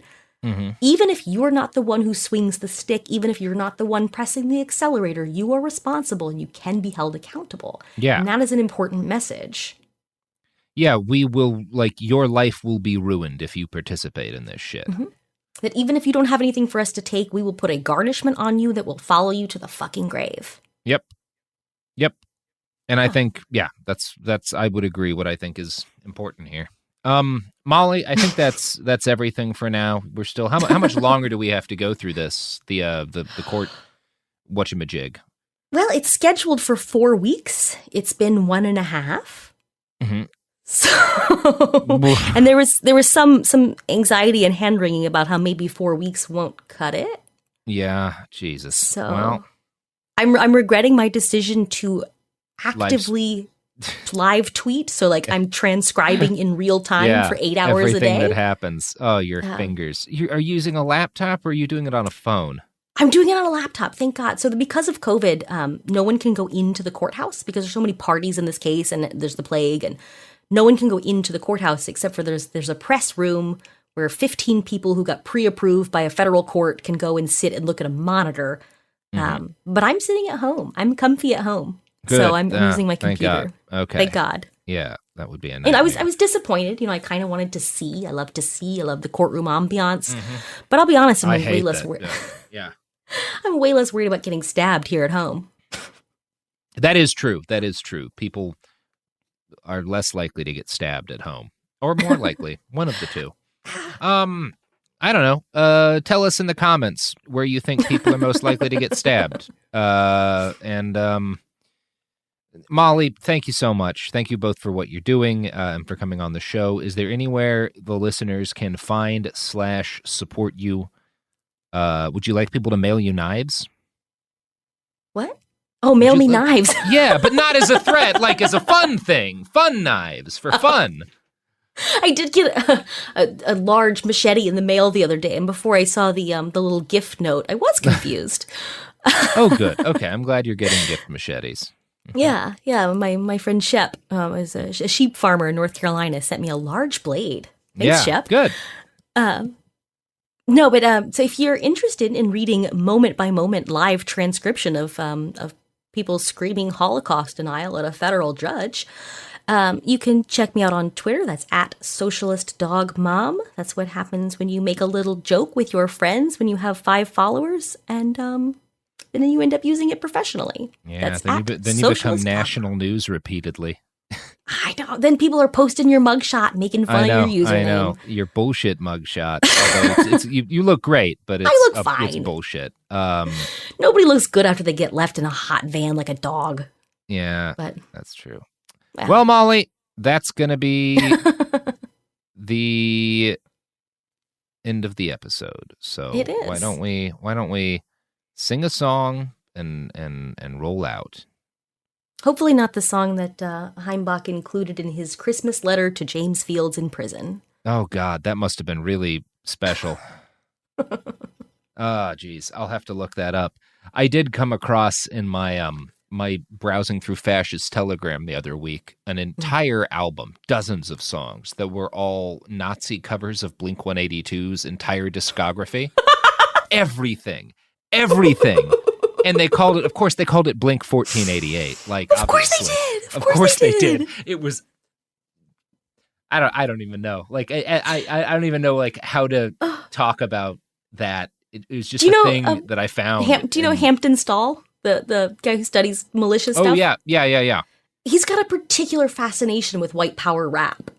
Oh God, yeah, it's never any good. Although there is a fun in one of the H Bomber Guy videos. He finds this flat Earth Nazi who has a rap that's amazing. All right, I'm partial to Cantwell's diss tracks. Yeah, God, Chris Cantwell. Well, thank you, Molly, and off we go into the wild blue yonder. I'm going to go smoke some legal weed and fall asleep face down, hopefully not thinking about this trial. I am not going to smoke some legal weed because that's federally a crime, Molly. All right. Have a good day, Molly. Thank you all for listening.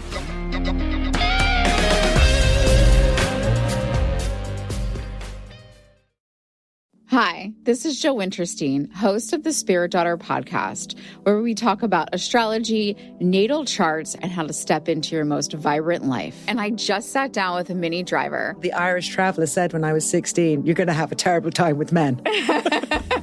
Actor, storyteller, and unapologetic Aquarian visionary. Aquarius is all about freedom-loving and different perspectives, and I find a lot of people with strong placements in Aquarius are misunderstood. A Sun and Venus in Aquarius in her 7th house spark her unconventional approach to partnership. He really has taught me to embrace people sleeping in different rooms, on different houses, in different places, but just an embracing of the isness of it all. If you're navigating your own transformation or just want a chart-side view into how a leading artist integrates astrology, creativity, and real life, this episode is a must listen. Listen to the Spirit Daughter podcast starting on February 24th on the iHeartRadio app, Apple Podcasts, or wherever you listen to your podcasts. I'm Clayton Eckerd, and in 2022, I was the lead of ABC's The Bachelor.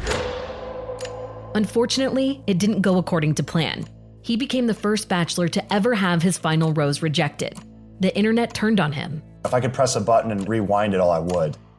But what happened to Clayton after the show made even bigger headlines. It began as a one-night stand and ended in a courtroom, with Clayton at the center of a very strange paternity scandal. The media is here. This case has gone viral. The dating contract. Agree to date me, but I'm also suing you. Please search warrant. This is unlike anything I've ever seen before. I'm Stephanie Young. This is Love Trapped. This season, an epic battle of he said, she said, and the search for accountability in a sea of lies. I have done nothing except get pregnant by the Bachelor! Listen to Love Trapped on the iHeartRadio app, Apple Podcasts, or wherever you get your podcasts. Welcome to the A Building. I'm Hans Charles. I'm Menelik Lumumba. It's 1969. Malcolm X and Martin Luther King Jr. had both been assassinated, and Black America was at a breaking point. Rioting and protests broke out on an unprecedented scale. In Atlanta, Georgia, at Martin's alma mater, Morehouse College, the students had their own protest. It featured two prominent figures in Black history, Martin Luther King Sr. and a young student, Samuel L. Jackson. To be in what we really thought was a revolution. I mean, people were dying. 1968, the murder of Dr. King, which traumatized everyone. The FBI had a role in the murder of a Black Panther leader in Chicago. This story is about protest. It echoes in today's world far more than it should, and it will blow your mind. Listen to the A Building on the iHeartRadio app, Apple Podcasts, or wherever you get your podcasts.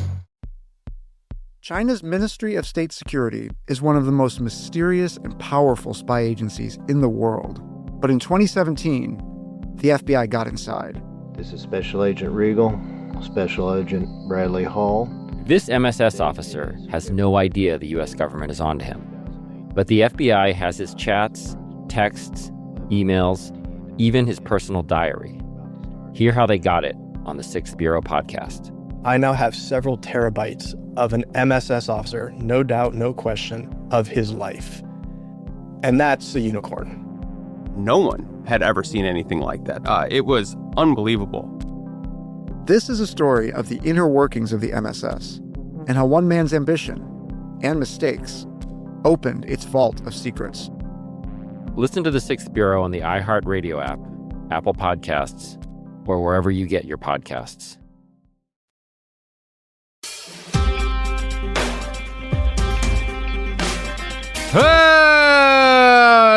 Welcome back to It Could Happen Here, the podcast that is occasionally introduced competently, as it sort of was today, because our guest today is someone who is very near and dear to me and to, like, almost every other person that I know and work with.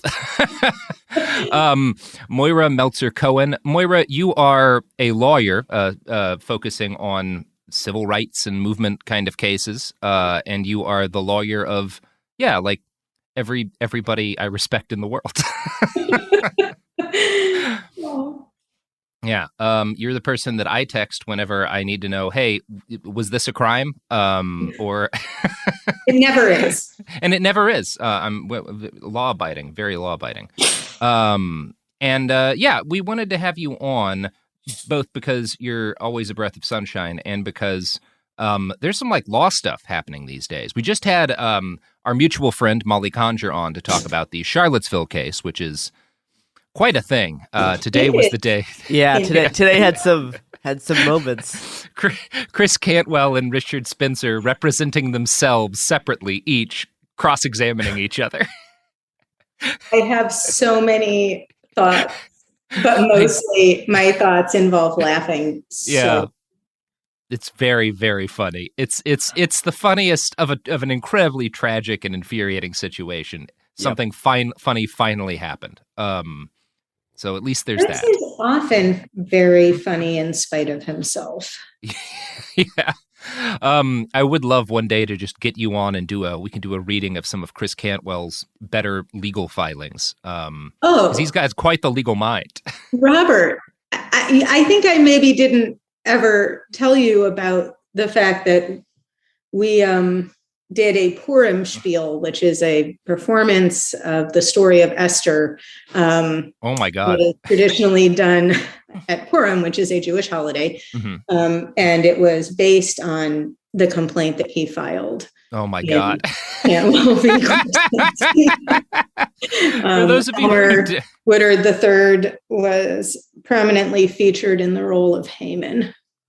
For those of you who don't know, Chris Cantwell, the crying Nazi from the Unite the Right rally, has been incarcerated for a year or so now, and continues to put out his own legal motions, generally handwritten, alleging all kinds of conspiracies from the people who did not call the FBI and admit to committing several crimes. Yeah, we should absolutely do a crossover with Daniel Harper and Moira to discuss Cantwell's legal genius. But today, Moira, we wanted to have you on because there is another case that a lot of folks are rightly concerned about because it has some pretty dire implications depending on how it goes in a number of ways. The trial of Kyle Rittenhouse. Everyone knows Kyle Rittenhouse took a gun illegally across state lines to a protest so he might have the chance to shoot people, and then shot people. This is my opinion about what happened. Obviously, the legal case is unfolding. There's been a lot of talk online, on Twitter and whatnot, about how obviously unfair the judge is being. This is what the talk on Twitter is about. And it's because of a couple of things. One is that the judge, and again, before I go to you, Moira, I'm just explaining kind of the way the discourse has been. The discourse is stated like, well, the judge said, you can't call the people that he killed victims, but you can call the people that he killed looters and arsonists. And so people are saying, look at this very clear example of how bad the justice system is. And I wanted to bring you on for a number of reasons, including the fact that, like, there's a lot of stuff that seems fucked up and, in fact, is fucked up, you could argue, but is also like pretty normal justice system stuff, and some stuff that seems fucked up but actually isn't. I'm not necessarily talking about the Rittenhouse case here, just in general when we talk about the law. So I guess I wanted to have you on to explain to us what's happening in your opinion, and how normal, abnormal, good, bad are kind of the things that we're seeing, the decisions we're seeing this judge make in this case so far. Yeah, sure. Absolutely. So the trial, I think when you asked me to comment on this, the trial had not started. The trial has now started. It has been characterized by the defense saying the N-word, a juror being hard R. The juror this morning, I think, was dismissed for making a cruel and nakedly racist joke. And apparently the judge had a fit of pique about the media's response to his evidentiary rulings, which are what you've asked me to come discuss, which is itself actually one of the more unusual things about this, how this trial is going. It's always a little bit hard for me to opine on a case that is not my case. I feel tentative about it. This would never be my case because I would not represent a white supremacist, and I am not a prosecutor and would never be a prosecutor.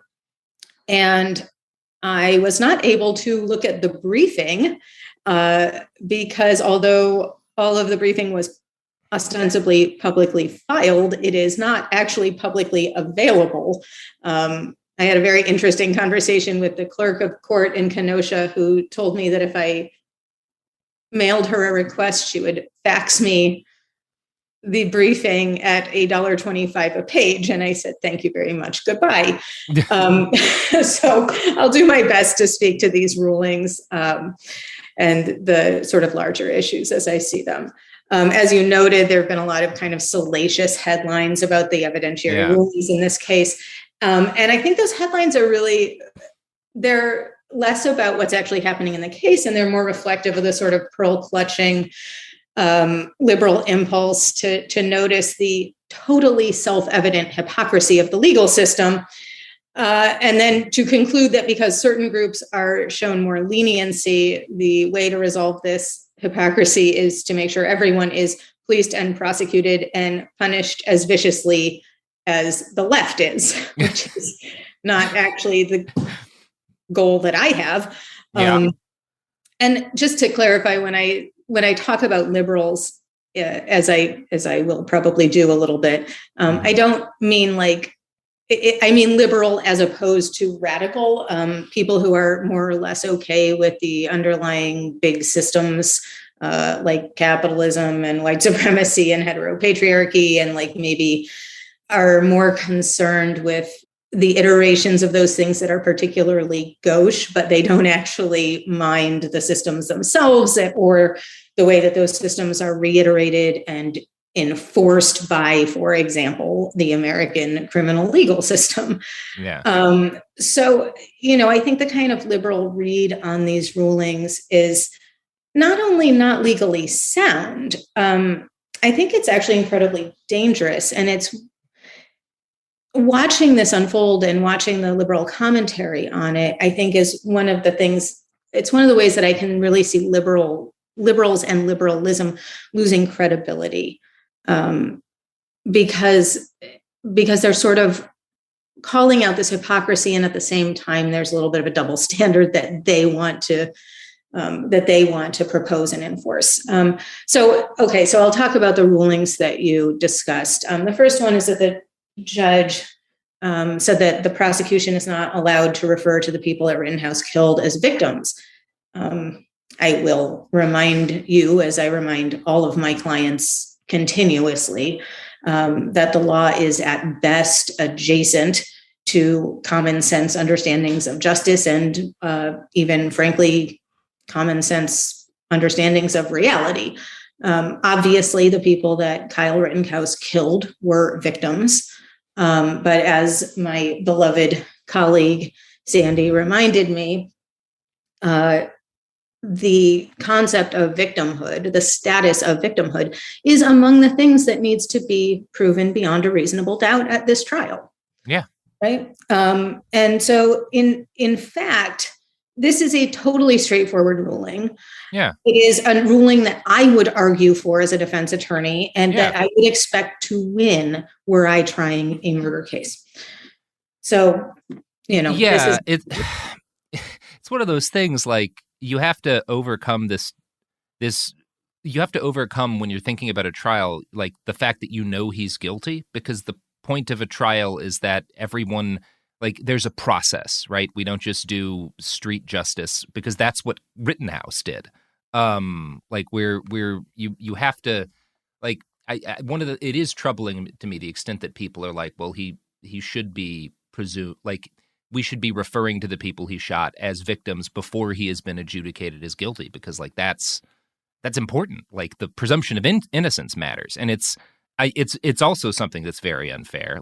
There's a person in Portland, Alexander Dial, who got in trouble for taking a hammer out of a Nazi's hand during a rally, and has been charged with several felonies. And because his trial kept getting delayed, spent 2.5 years under pretrial conditions. So the presumption of innocence is hardly equal, but it is important. Yeah, exactly. And I think that, we'll talk about this, I think, in a little bit, but that's exactly the issue, right? Is that we need to be enforcing the equal application of the presumption of innocence, not being, rabidly going after the right in the same way that we are used to law enforcement and the judiciary going after the left. The other ruling that the judge made, and which you mentioned, was that he said that the defense is authorized to characterize the people that Rittenhouse killed as looters or rioters if there is evidence presented that they were in fact looting and or rioting. Yeah. I would, if I were, in this case, which of course I'm not, I would object to this on the grounds that it is prejudicial and bullshit. And it's fucked up and bullshit. Yeah. Yes. That said, I am not super surprised by that ruling. I would say it's likely within the sound discretion of the judge. And if the prosecution disagrees, it's a matter for appeal. I think one of the things the judge said about this, actually, that I think is really important and correct, is that he has a tremendous amount of discretion in making evidentiary rulings. One of the rulings he made was that he's admitting the testimony of an expert witness, which, I think a lot of people are also quite upset about. But that said, again, this is not that unusual. And it's very difficult for him to deny that motion to have his evidence or his testimony admitted, because the prosecution routinely uses use of force experts in similar trials. Yeah. So now they're just on the other side of the table. Yeah. So, first of all, I get that these rulings don't make us feel good, but they aren't that strange. And as I said, the judge has tremendous discretion in these matters. I was thinking about how to illustrate this, and it occurred to me that I think the last time I was on one of your podcasts, you asked me whether cocaine was illegal. Yeah. Where are we landing on that, by the way? So I think the first time you asked me, I was a total killjoy and was like, of course it's illegal, Robert. But if I'd actually taken your question more seriously, I think a better answer probably would have been, nobody knows. For precisely this reason, because the real question is not what the law says. The real question is how or whether or against whom or to what degree and under what circumstances will that law be enforced. And these are always open questions and arguments, and judges have a ton of power. This case is no exception. So, again, not only are these rulings pretty standard, but they're, I think, within the judge's discretion. Some of them I really dislike. Some of them make total sense to me. And I think that what is happening is not necessarily sound legal analysis, but liberals sort of trying to argue that Rittenhouse should be more harshly prosecuted by saying that these specific rulings are unfair or unusual. It's a little bit like the liberals crying out now because people are putting like "Let's Go Brandon" on, printing it on rifle receivers and saying like, well, the Secret Service should investigate. Well, if they do that, then like 30 if they do that and like one company gets a fine, 40 people are going to go to prison for having red flags on their body armor. Like that's the way it works in this country. The right thing. Yeah. Any anarchist with a 3D printer is going to immediately go to jail. Yeah. Yeah. That's not like. That is correct. Yeah. Yeah. So I guess the thing that I want to point out here is that what is actually unusual about this case is not these rulings. It is that Rittenhouse is going to trial at all. Mm-hmm. And the reason Rittenhouse is going to trial, is able to go to trial, is largely because this prosecution is fundamentally calculated not to be repressive. So I want to kind of zoom out and get away from the weeds of these evidentiary rulings. So in its simplest expression, when we talk about the difference between state and federal jurisdiction, we're saying kind of jurisdiction for dummies, overly simplified, is stuff that happens inside or only impacts a given state is typically prosecuted by the state. And if your offense conduct or alleged offense conduct impacts more than one state, then it is or can be prosecuted by the Federal Department of Justice. So Kyle Rittenhouse crossed state lines with a pretty serious firearm, and he shot 3 people. This puts us immediately into federal jurisdiction land. he did this in the context of an uprising for racial justice that has been characterized by the fact that those rising up on the side of racial justice have been subject to intense repression by the federal government. DOJ has shown themselves to be fire-breathingly enthusiastic about exercising their jurisdiction over petty offenses based on totally tenuous grounds for people on the left or who are perceived to be on the left. DOJ has asserted jurisdiction in order to prosecute people for absolutely trivial but politically motivated offenses that would be left to the state to prosecute absent the politics of the accused. They have asserted federal jurisdiction on really flimsy bases, like that a local police building or vehicle belongs to a department that has received federal funding, so property damage against it becomes a federal offense. One thing they're doing that is unusual is the federal government is asserting concurrent jurisdiction to prosecute offenses. So I know there's someone in Portland who is simultaneously being prosecuted by Multnomah and also the federal government for allegedly throwing some accelerant on a police building. Right. So it is very curious that Rittenhouse, who quite clearly did something that would, fall under federal jurisdiction, is not being federally charged. And it matters a lot for how the case proceeds.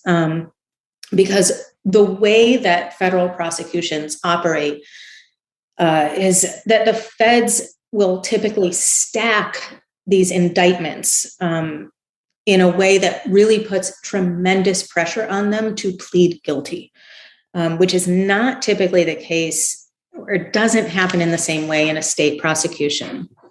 So you have these stacked indictments with multiple counts, ranging, all kinds of conduct, often involving, a conspiracy, which can be very, very easy to prove. And a guilty finding on any of those counts could be like a mandatory minimum of 5 to 10 years. And then if you're looking at, a guilty on more than one or all of those counts, you're looking at a sentence, potentially concurrent sentences that are tantamount to dying in prison, right?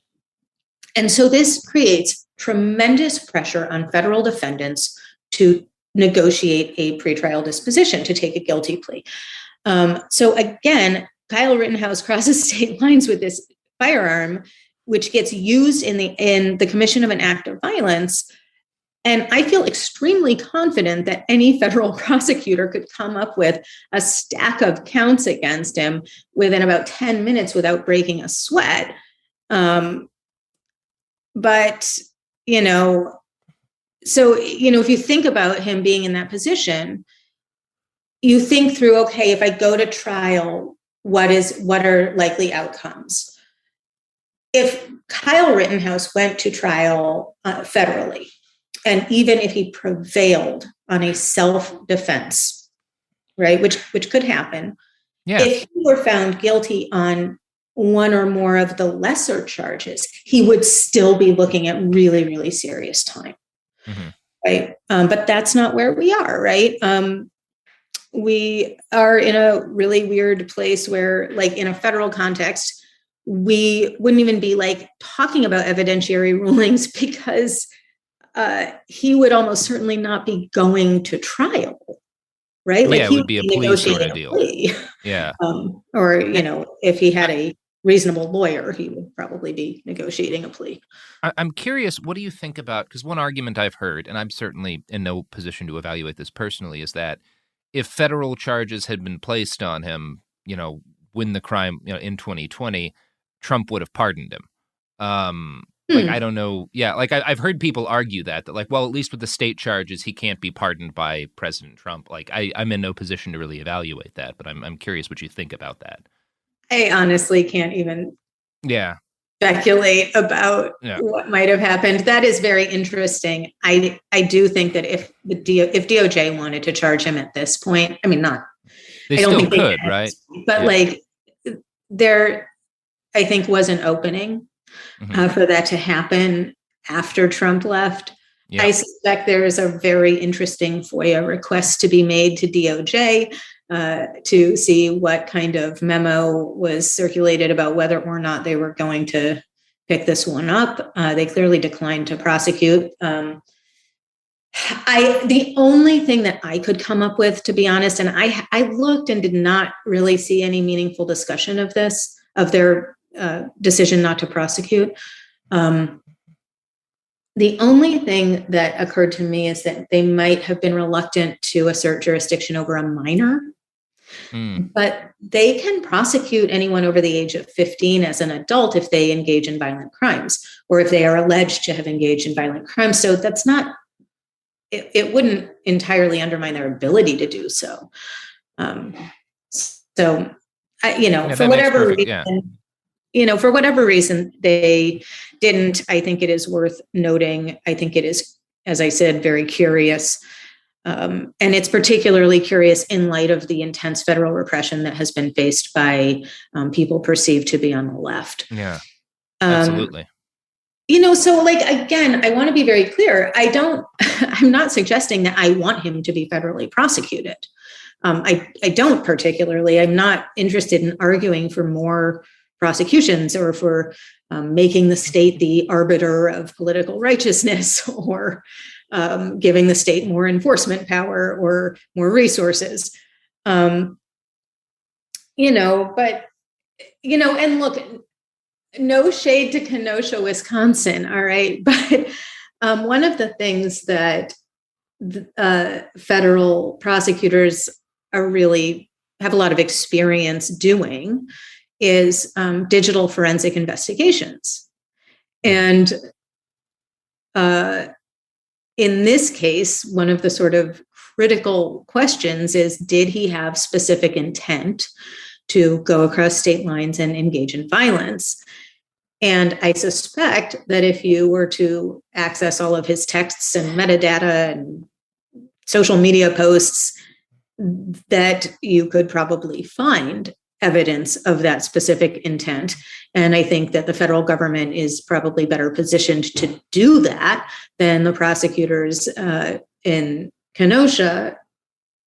And they decided not to, right? So, and that is exactly the kind of investigation that they mounted against Daniel Baker, he's the yoga teacher in Tallahassee who just got 3.5 years for posting these vague, sort of incoherent, mutually contradictory, kind of not at all frightening. Yeah, it's not. I wouldn't. They were recommend characterized as threats, but I hesitate to repeat that. He posted some stuff on social media, and now he's going to do 3.5 years in federal prison. Yeah, my attitude on the nature of what he posts is that, like, if prior to his prosecution you had brought that post to me, I said, well, probably not a great idea to post, but also literally every week a right-winger in the Portland area posts something significantly more actionable. Right now, Chandler Pappas, currently being charged with assaulting 6 police officers in the state capitol in Salem, just announced that he's doing armed training as a convicted felon outside of Portland later this November, which if he touches a firearm, he should go away to, like, based on the letter of the law, he should go to prison for years. Like, that's the way the law is written. Nothing's going to happen to him. He's going to get to train people with guns and continue to carry guns, and it's fine for him. Anyway, whatever. I'm sorry. It's okay. I guess your listeners can't see that I have my head in my hands. Look, what Daniel Baker did was certainly ill-advised. Ill-advised is how I would characterize it. I have clients who have been visited by the Secret Service or have been visited by the FBI for saying stuff that when they call me and they're like, well, I just said this. And I'm like, yeah, I know that you're not going to actually do that, but maybe don't. It's ill-advised. It's ill-advised. It's ill-advised, but it's protected by the very First Amendment. Mm-hmm. More or less. And, I've said this before. I don't think the solution to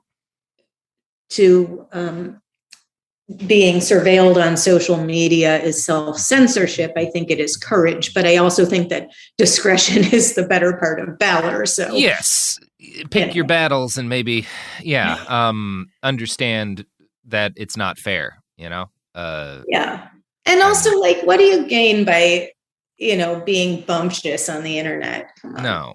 And it's one of those things where, if that guy had a high dollar lawyer, if he'd been a rich person, maybe he would have gotten away with it. Who knows? But like he certainly would have gotten. I can certainly say he would have gotten away with it if he'd been a right winger, because a bunch of them do every single day. I can't make any speculation about that particular case, but I can say that the people who are being surveilled intensely and targeted for that kind of repression are not the people on the right. The people on the right are able to make those kinds of statements and not be particularly taken seriously, even when they should be.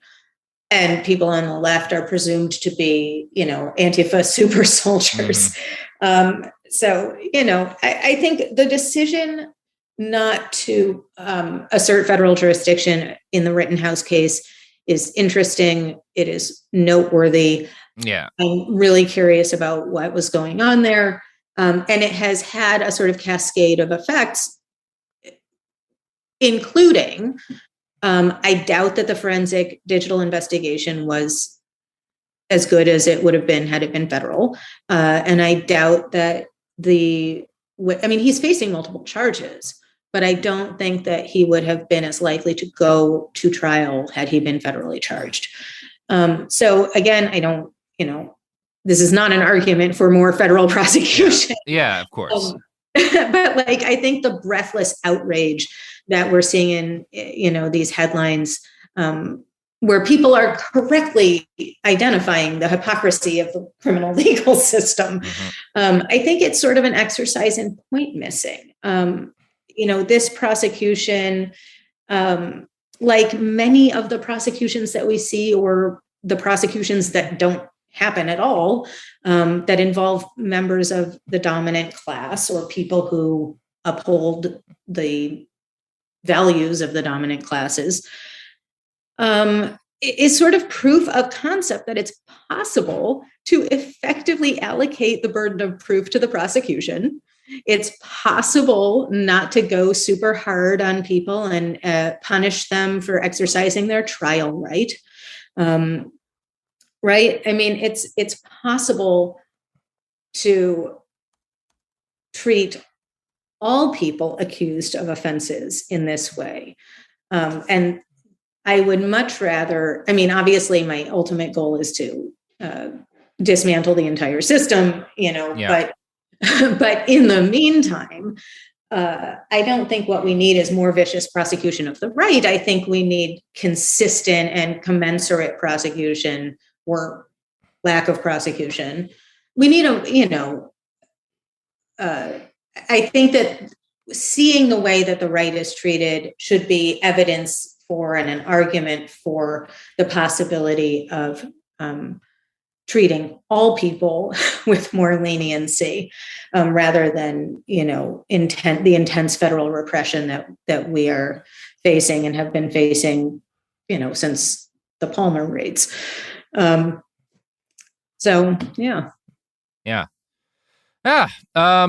Well, Moira, that is the stuff I wanted to ask about. Is there anything else that? Sure. I definitely want to go off on liberals some more.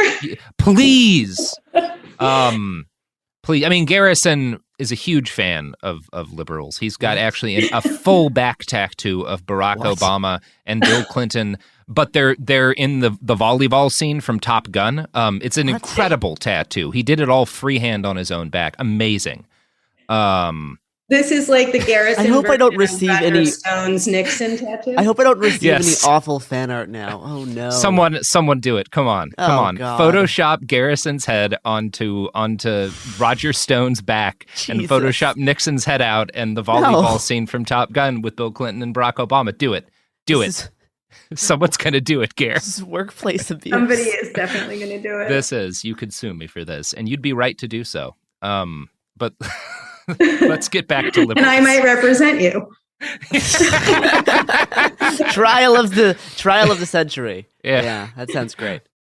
I think this is a trend that we see with people who are not necessarily focused on looking at the ways that the law is always going to be used first and worst against the already most vulnerable, right? So we've seen things like, I think there's just this very well documented liberal impulse, and I think it's very well intentioned, but it's very dangerous to do things, to like assume that the system somehow works or should work, and that it just needs to be like followed more closely. Yeah. And that if we push for things like, if we like use the law to constrain things that I would agree are the most harmful excesses of bigotry, right? Yeah. That the law would be a good tool for addressing violence and bigotry. Yeah. And the law does not, that is not what kind of tool the law is. When we push for things like laws regulating political speech, including so-called hate speech, laws regulating what are referred to as hate crimes, laws regulating who can carry a firearm and what they might look like, pushes for limiting the places or circumstances under which you could protest or demonstrate, right? Which was done. There was a real big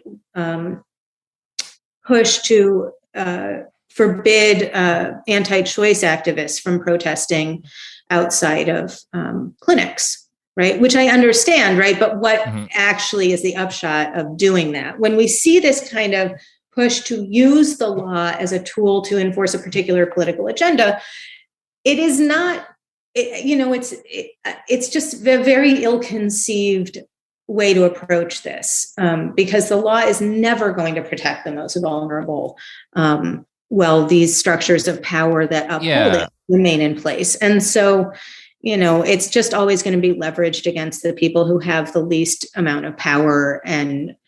So this sort of response to the Rittenhouse stuff to me is just essentially a recuperation of that impulse.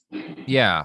I mean, it's a little like that old, I think the joke is attributed to Gandhi. I don't know if Gandhi actually said it, but like he was asked, what do you think of Christian civilization? And he said, I think it would be a wonderful idea. What do you think of the fair and equal rule of law? Sounds nice. Yeah. But it was either I've Gandhi or Groucho Marx. Yeah, one of the two. Maybe both. I don't know that we ever saw them together. All right. So I don't know. It's obviously it's too early to. It's one of those things where all of the complaining about the unfairness of the trial of Rittenhouse winds up getting rammed into a legal wall, metaphorically. It may seem silly in context or in retrospect, or this may be the thing that ignites a new wave of vigilantes showing up at protests with guns because it proves to be untouchable. Like really. The big fear is that this will set a precedent that will allow other people to use quote-unquote self-defense claims in effort just to kill black activists, to kill activists on the left, to kill people wearing, black hoodies and bandanas, right? Yeah, that's the big fear out of this situation. Because my expectation is that if Rittenhouse gets off, or even just gets very minor, like if he's out of jail quickly, within about 6 months, he's going to be a millionaire. Absolutely. That's the way the right wing works. I would gently ask you to think about what happens if he doesn't, because if he's convicted, we are going to see a deepening of the repression that is faced by everyone on the left as well. We lose either way. Yeah. I mean, no good choices on the table. There's no winning. I guess I think part of it, I guess, depends on what he's convicted for, because some of the stuff has, it seems to me some of the things he's charged with, if convicted, there's more potential negative implications across the political aisle than with others.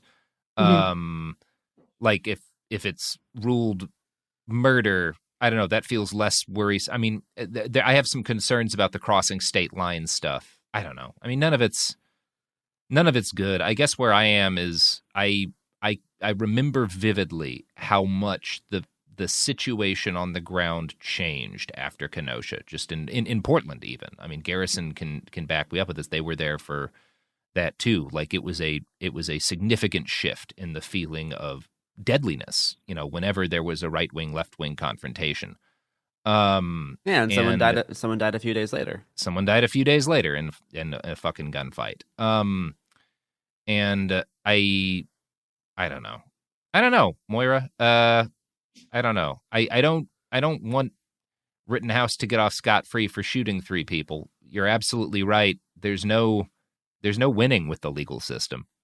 The only way to win is not to play. The only way to win is not to play. So form your own breakaway That's civilization. Yeah, escape. And also Gandhi. And Gandhi. Yeah. And L. Ron Hubbard. Take to the sea. Yes. Yeah. Always. Look, I don't think I'm not looking for him to prevail on the self-defense. Yeah. I'm not none of this is going to make me feel good. Right.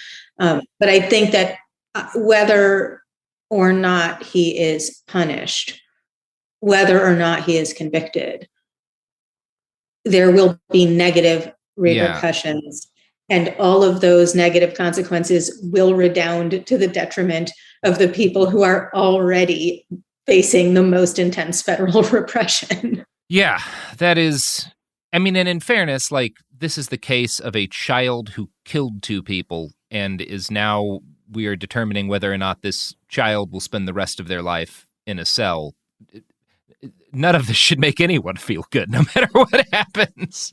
It's a thoroughly bleak just story. Tragic in every direction. Yeah, it's because this kid is never going to have a chance to grow up and be like, "Oh, I was being like a horrible person." They'll never be able to adjust to anything else rather than being this person that culturally has been created. Right? They are like a cultural thing. They are an item. They're not a person anymore, and they'll never be able to escape that. Yeah, I was a piece of shit when I was 17, and if I'd had access to an AR-15 and a chance to feel like a hero, I might have done something horrific too. And instead, you were just doing sloppy steaks. And it's fine. Yeah, and now it's fine. Have you watched I Think You Should Leave, Moira? I'm sorry? Have you watched I Think You Should Leave, Moira? No. Oh, it's good. It's good. Okay. All right. I'll check it out. I'll take a look. Yeah, I don't know. Well, thank you, Moira. This is always appreciated. It's Very good welcome. I don't know, we've talked a bit about anarchism. How much of your belief about the way the world ought to be and is came as a result of getting into the guts of the legal system? You mean, did I become more devoted to anarchism when I went to law school? Yeah. I didn't become less devoted to it. Look, I remember when I was going to law school, people kept saying, "Oh, you're going to become really conservative." And I was like, I don't think that's true. That seems fake. And in fact, I remember being in my criminal procedure class and just thinking, how in the world can anyone at any law school read Miranda, which is a case where someone is, just horrifically abused by police in order to extract a statement? How could anybody read this case and not come out of law school with a deep contempt for law enforcement? I know that it happens. I don't know how. Yeah. Always uplifting. Yeah. I mean, it's important to know, when I was younger and poor, and dealing with things like taxes, I would often go years without paying them. And I would ignore debts and bills until like my student loans, until it became a serious problem. Cause I didn't want to look at it. I didn't even want to look at the scale of the issue and grapple with it. I just wanted to run away from it. And when I actually sat down and figured out my situation and really came to understand like what I needed to do in order to deal with those problems. Like it was stressful and it sucked and it was fucking days of work. But understanding the scope of the problem I'd gotten myself into was a necessary step to like fixing the situation. Yes. And I think the same is true with like this kind of shit. It's not fun. Nobody who is, I think, a reasonable person like wants to dig into the U.S. justice system and get into the guts of it because it's bleak as hell. But you need to, because it's you can't escape it unless you flee the country and live in a place with no extradition treaties or international waters. I feel like you're talking about a lot of the people you've profiled. Yeah. In your other podcast. I mean, Ecuador does sound nice. I'm sure it's lovely this time of year. Mm-hmm. Yeah, I think you're right. We need to be able to have a sort of clear-eyed assessment so that we can accurately identify and effectively address the problems. Unfortunately, I think the problems are so all-encompassing that I don't know that I would venture to say that there is not a real totalizing solution that doesn't involve total abolition. Yeah, I agree with you. Abolition. But in the meantime, I mean, I think there are things that we can do to advocate for our clients or and my clients, I guess. As an individual, you can do to protect yourself. And that's why it is important to have some sort of working understanding, because you can keep yourself and the people around you at least somewhat safer if you do understand the beast. Even though your goal is to destroy it, and that's, I think, the only reasonable goal when you really understand it, it still behooves you to understand it. I mean, it's the same with what Garrison and I do with the fucking Nazis, spending all this time in weird Telegram channels, like reading what they're trying to understand them, because you do need to understand them to effectively combat them. Well, it's not for the faint of heart. No. I mean, what we're doing. Neither is what you do. The message is that we're all well-adjusted and we're all doing great. We're all doing great. We're saving up for that boat. Nobody has any secondary trauma. No. There's no secondary trauma in international waters, Moira. I have that. My old friend LRH told me that. Just you and the open sea, and a bunch of 20-year-olds searching for gold that I buried in a past life. That does sound fun. Yeah. He is both fascinating and terrifying. Yeah. Just like our legal system. Just like our legal system. And that wraps up this episode. Yeah, that brings us around. Moira, do you have anything you want to plug? Any place maybe our listeners could send donations that would help somebody who's throwing themselves against a wall at the moment? Would certainly suggest that people look into whatever bail funds are local to them. There's one I know in New York called COVID Bailout NYC that's doing incredible work right now to get people off Rikers Island, which is having a humanitarian crisis of just unbelievable scope. It sounds to me like the conditions on Rikers right now are at least as bad as the conditions that led to the Attica uprising. Jesus. So I would always direct people to give money to local bail funds. I also want to plug the National Lawyers Guild Anti-Federal Repression or Federal Defense Hotline, which is 212-679-2811. 212-679-2811. If you call that number, or you can call that number if you are having unwanted contact with federal agents, and you can be advised by an attorney, who is me, about your rights and responsibilities with respect to federal agents, and I will try to connect you with appropriate resources in your area. This is not the hotline to call if you've been injured by a police officer. This is the hotline to call if you have been visited by the FBI. Don't talk to cops. If you are contacted by law enforcement, say, I am represented by counsel. Please leave your name and number and my lawyer will call you. And remember that you cannot talk your way out of an arrest, but you can talk your way into a conviction. All great points, all great things to be aware of. Speaking of great things to be aware of, be aware that we'll be back tomorrow, unless this is a Friday, in which case we'll be back next week from now until the heat death of the universe. Thank you so much, Maura. You're so welcome.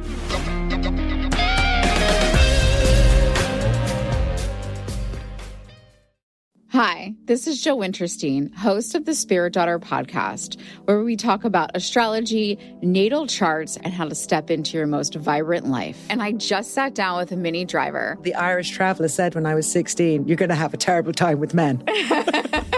Actor, storyteller, and unapologetic Aquarian visionary. Aquarius is all about freedom-loving and different perspectives, and I find a lot of people with strong placements in Aquarius are misunderstood. A Sun and Venus in Aquarius in her 7th house spark her unconventional approach to partnership. He really has taught me to embrace people sleeping in different rooms, on different houses, in different places, but just an embracing of the isness of it all. If you're navigating your own transformation or just want a chart-side view into how a leading artist integrates astrology, creativity, and real life, this episode is a must listen. Listen to the Spirit Daughter podcast starting on February 24th on the iHeartRadio app, Apple Podcasts, or wherever you listen to your podcasts. I'm Clayton Echard, and in 2022, I was the lead of ABC's The Bachelor. Unfortunately, it didn't go according to plan. He became the first Bachelor to ever have his final rose rejected. The internet turned on him. If I could press a button and rewind it all, I would. But what happened to Clayton after the show made even bigger headlines. It began as a one-night stand and ended in a courtroom, with Clayton at the center of a very strange paternity scandal. The media is here. This case has gone viral. The dating contract. Agree to date me, but I'm also suing you. Please search warrant. This is unlike anything I've ever seen before. I'm Stephanie Young. This is Love Trapped. This season, an epic battle of he said, she said, and the search for accountability in a sea of lies. I have done nothing except get pregnant by the Bachelor! Listen to Love Trapped on the iHeartRadio app, Apple Podcasts, or wherever you get your podcasts. 1969. Malcolm and Martin are gone. America is in crisis. And at Morehouse College, the students make their move. These students, including a young Samuel L. Jackson, locked up the members of the Board of Trustees, including Martin Luther King Sr. It's the true story of protest and rebellion in Black American history that you'll never forget. I'm Hans Charles. I'm Menelik Lumumba. Listen to The A Building on the iHeartRadio app, Apple Podcasts, or wherever you get your podcasts. In 2023, a story gripped the UK, evoking horror and disbelief. The nurse who should have been in charge of caring for tiny babies is now the most prolific child killer in modern British history. Everyone thought they knew how it ended. A verdict, a villain, a nurse named Lucy Letby. Lucy Letby has been found guilty. But what if we didn't get the whole story? The moment you look at the whole picture, the case collapses. I'm Amanda Knox, and in the new podcast, Doubt, the Case of Lucy Letby, we follow the evidence and hear from the people that lived it to ask what really happened when the world decided who Lucy Letby was. No voicing of any skepticism or doubt. It'll cause so much harm at every single level of the British establishment of this is wrong. Listen to Doubt, the Case of Lucy Letby on the iHeartRadio app, Apple Podcasts, or wherever you get your podcasts.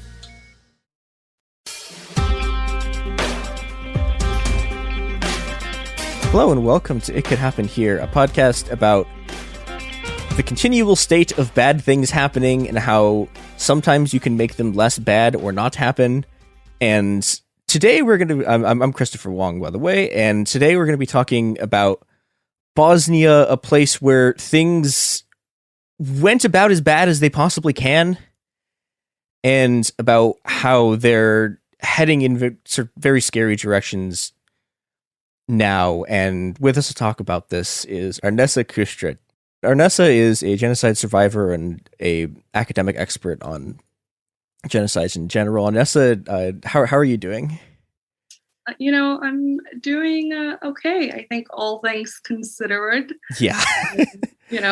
Being sort of bombarded on a daily basis with, possible threats and talks about, a new conflict, war brewing in the Balkans is, I think, not an easy thing to contend definitely with. Not. But yeah, but other than that, I'm doing great. Thanks for asking. Yeah, I'm glad you could be here with me today, because the Balkans, extremely complicated place, which I guess is true of most places, but yeah, and so I guess that's where I wanted to go with my first question, because reading about what's happening now, my first instinct was go back to the Dayton Accords, but I'm actually not sure that that's even the best place to start. And so I wanted to, I guess, ask you if you're coming into looking at the Balkans for the first time and you're trying to understand what's going on now, where do you think is the best place to start on it? Because I think, the best, God, it's so hard. Yeah. We're talking about so much history, honestly. Yeah. But the thing is, let's start with the death of Tito. That's always a good place, I think, because that's really when things started to kind of shift in the Balkans, in the former, socialist Yugoslavia, was really once Tito died and his place became, empty as this sort of unifying factor of all the various ethnicities and nationalities within Yugoslavia. Once he was gone, that sort of left this vacuum that needed to be filled. And unfortunately, instead of being filled by another socialist, pro-equality, pro-unity leader, it was filled with a nationalist vacuum, which is kind of where we still are, unfortunately. It started obviously with little things, I think, with little sort of conversations and little subtle, I guess, ethno-nationalist rhetorics. And it just kind of like grew and spiraled from there. And obviously, that sort of thing led to Milosevic in Kosovo giving his infamous speech, which kind of really gave that full-fledged stamp on, okay, yes, this is a ultra-nationalist, ethno-nationalist president that we now have, who's threatening war across the other ethnicities. What do we do next? And at that point, that's when you sort of see the other countries start to secede, Slovenia, Croatia, they're attacked by Serbia. And then obviously, eventually it goes down to Bosnia. And yeah, I mean, it starts with the ethno-nationalism, as it always does in the Balkans, I think. I don't think we're anything special in terms of having conflict with our neighbors. Look at France and England, or England and Ireland, or America and Mexico, or anyone, really. It's just, I think people make it sound as if we're special or we have these ancient hatreds, but, that's not really true. It all comes down to the freaking politics and the leaders. Yeah. And unfortunately, Milosevic was removed, but his policy, his beliefs continued to kind of stick around. I think, people think of people like Milosevic and Radovan Karadzic, who were, genocidal war criminals, as a thing of the past, but really you look at, the Serbian president, Vučić, or the Republika Srpska president, Milorad Dodik, and they're really just a continuation of Karadzic and Milosevic. So nothing, has fundamentally changed since Tito died, except, we got some new agreements, we got some new territories, some new ethnic lines drawn up, and new pretty buildings too. We have those now as well, but we don't really have that coexistence at least not on paper, not in politics, certainly. I want to go back for a second to, I guess, the moment of Tito dying, because it's always been a sort of interesting thing looking at it for me, because I remember, I mean, you know, so from studying Chinese history, right, there's a period where in the 70s where it's okay, like everyone's looking for reform in China, and you know what you would consider like the sort of the I guess you could call them the, I don't know, left and right is complicated in China, but yeah, you know, like there are a lot of sort of what you would call like the sort of left socialist, like democratic reformers who you know, I mean, people like they're looking at Yugoslavia as a model, and they're going, oh, we can have like workers' participation, and we can have these like democratic enterprises, and then that just implodes.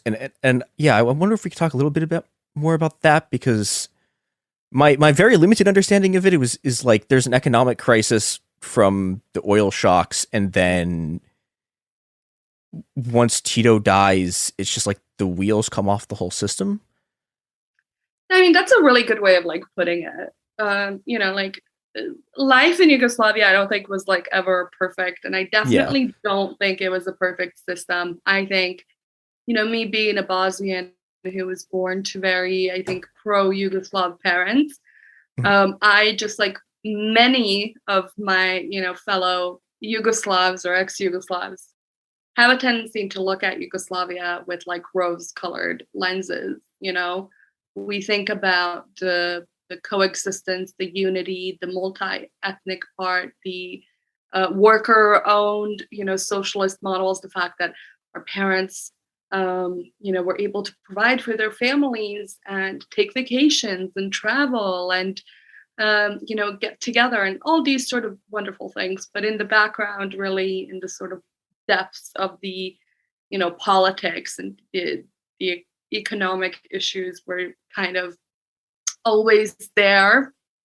You know, the one thing that Tito did was obviously he relied, unlike I think other socialist leaders of his time, is, you know, he basically worked with anyone, you know, the non-aligned movement, but also with the West, with Europe, you know, so he wasn't very picky choosy. I think his ultimate goal really was, you know, the betterment of the country by kind of any means necessary. But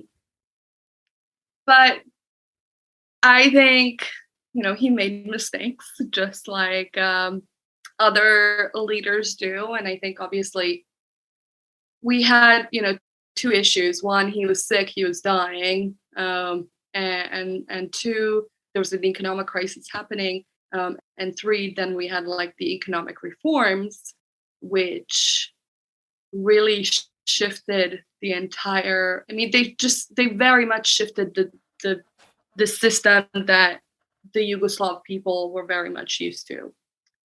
It became more and more privatized after his death. Mm-hmm. And you know, Milosevic, he was a banker, he was a businessman, he was who he was. And I don't think that he ever really pretended to be a socialist. Yeah. Which is why I get so upset when the American leftists call him a socialist or call him an anti-imperialist, because those aren't even words that, you know, he himself would have really used to describe himself, I think. But but I think, you know, there was just, it was that sort of thing where there's an economic crisis brewing. They have no ways to really fix it. People are broke. People are starving. Suddenly the ownership, the worker, you know, owned sort of model is being shifted to a more privatized model, and people are just not happy. What's a good way to distract from that? Yep. Ethno-nationalism. You know, it's just, we see it happen everywhere. It's not a new, it's not like a new, you know, tactic. It's a tactic that everyone has utilized. Blame it on the other. So Yugoslavia didn't really have, you know, immigrants that they could blame it on, but they had Muslims. Yep. And they had the Kosovo, you know, Albanians and the Bosnians, and that was, you know, enough. And suddenly the conversation really shifted. And obviously, I'm simplifying all of this. Yeah. A lot. It's so much more complicated. But, you know, there are books out there and that obviously go into a great, you know, level of detail into the actual sort of breakup. So I can give some recommendations later. But but I think in that sort of very simplistic kind of sense is there was an economic crisis happening. A good way to sort of distract that was the use of ethno-nationalism, and it just kind of spiraled from there. I think, you know, what Milosevic and what people like Milosevic always want is more power for themselves. And so his whole thing wasn't really ever about keeping Yugoslavia intact as Yugoslavia. It was keeping this vision of a greater Serbia alive. Because the thing is, you know, if we had not had a person like Milosevic, if we just had somebody who was, you know, the second Tito, maybe more or less worse or better, who cares? I think people would have been fine. I think, you know, I don't see this like war breaking out. But instead we had Milosevic, who was like way more concerned about consolidating power, exerting that control.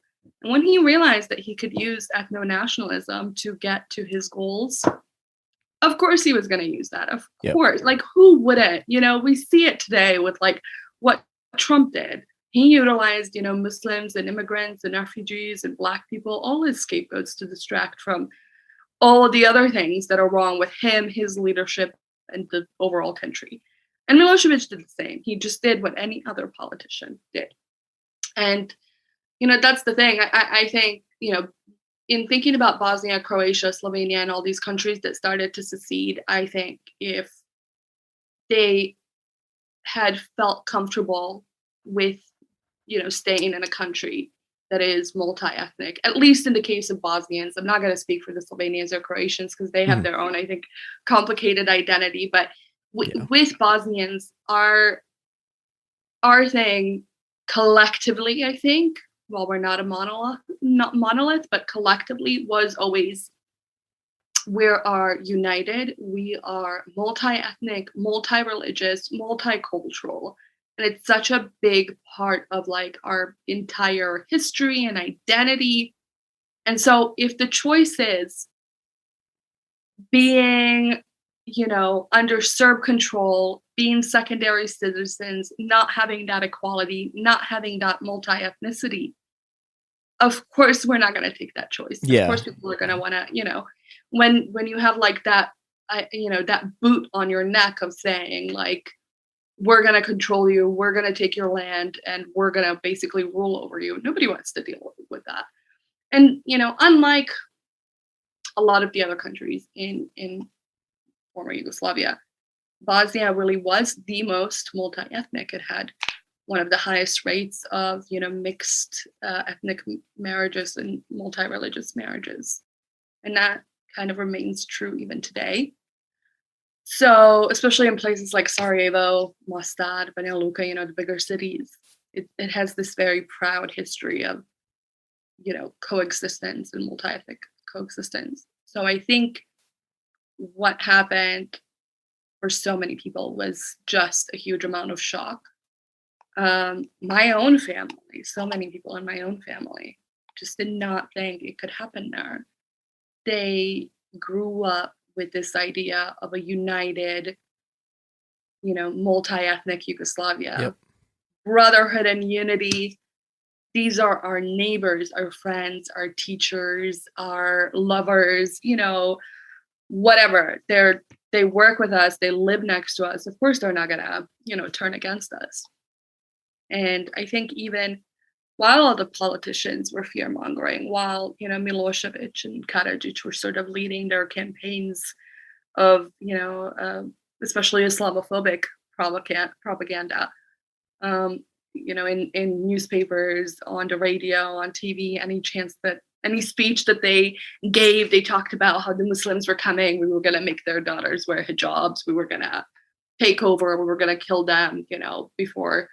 That's why they have to kill us, because they don't kill us, we're going to kill them. It was this whole, you know, really brilliant propaganda campaign in so many ways that has now been replicated in so many other countries.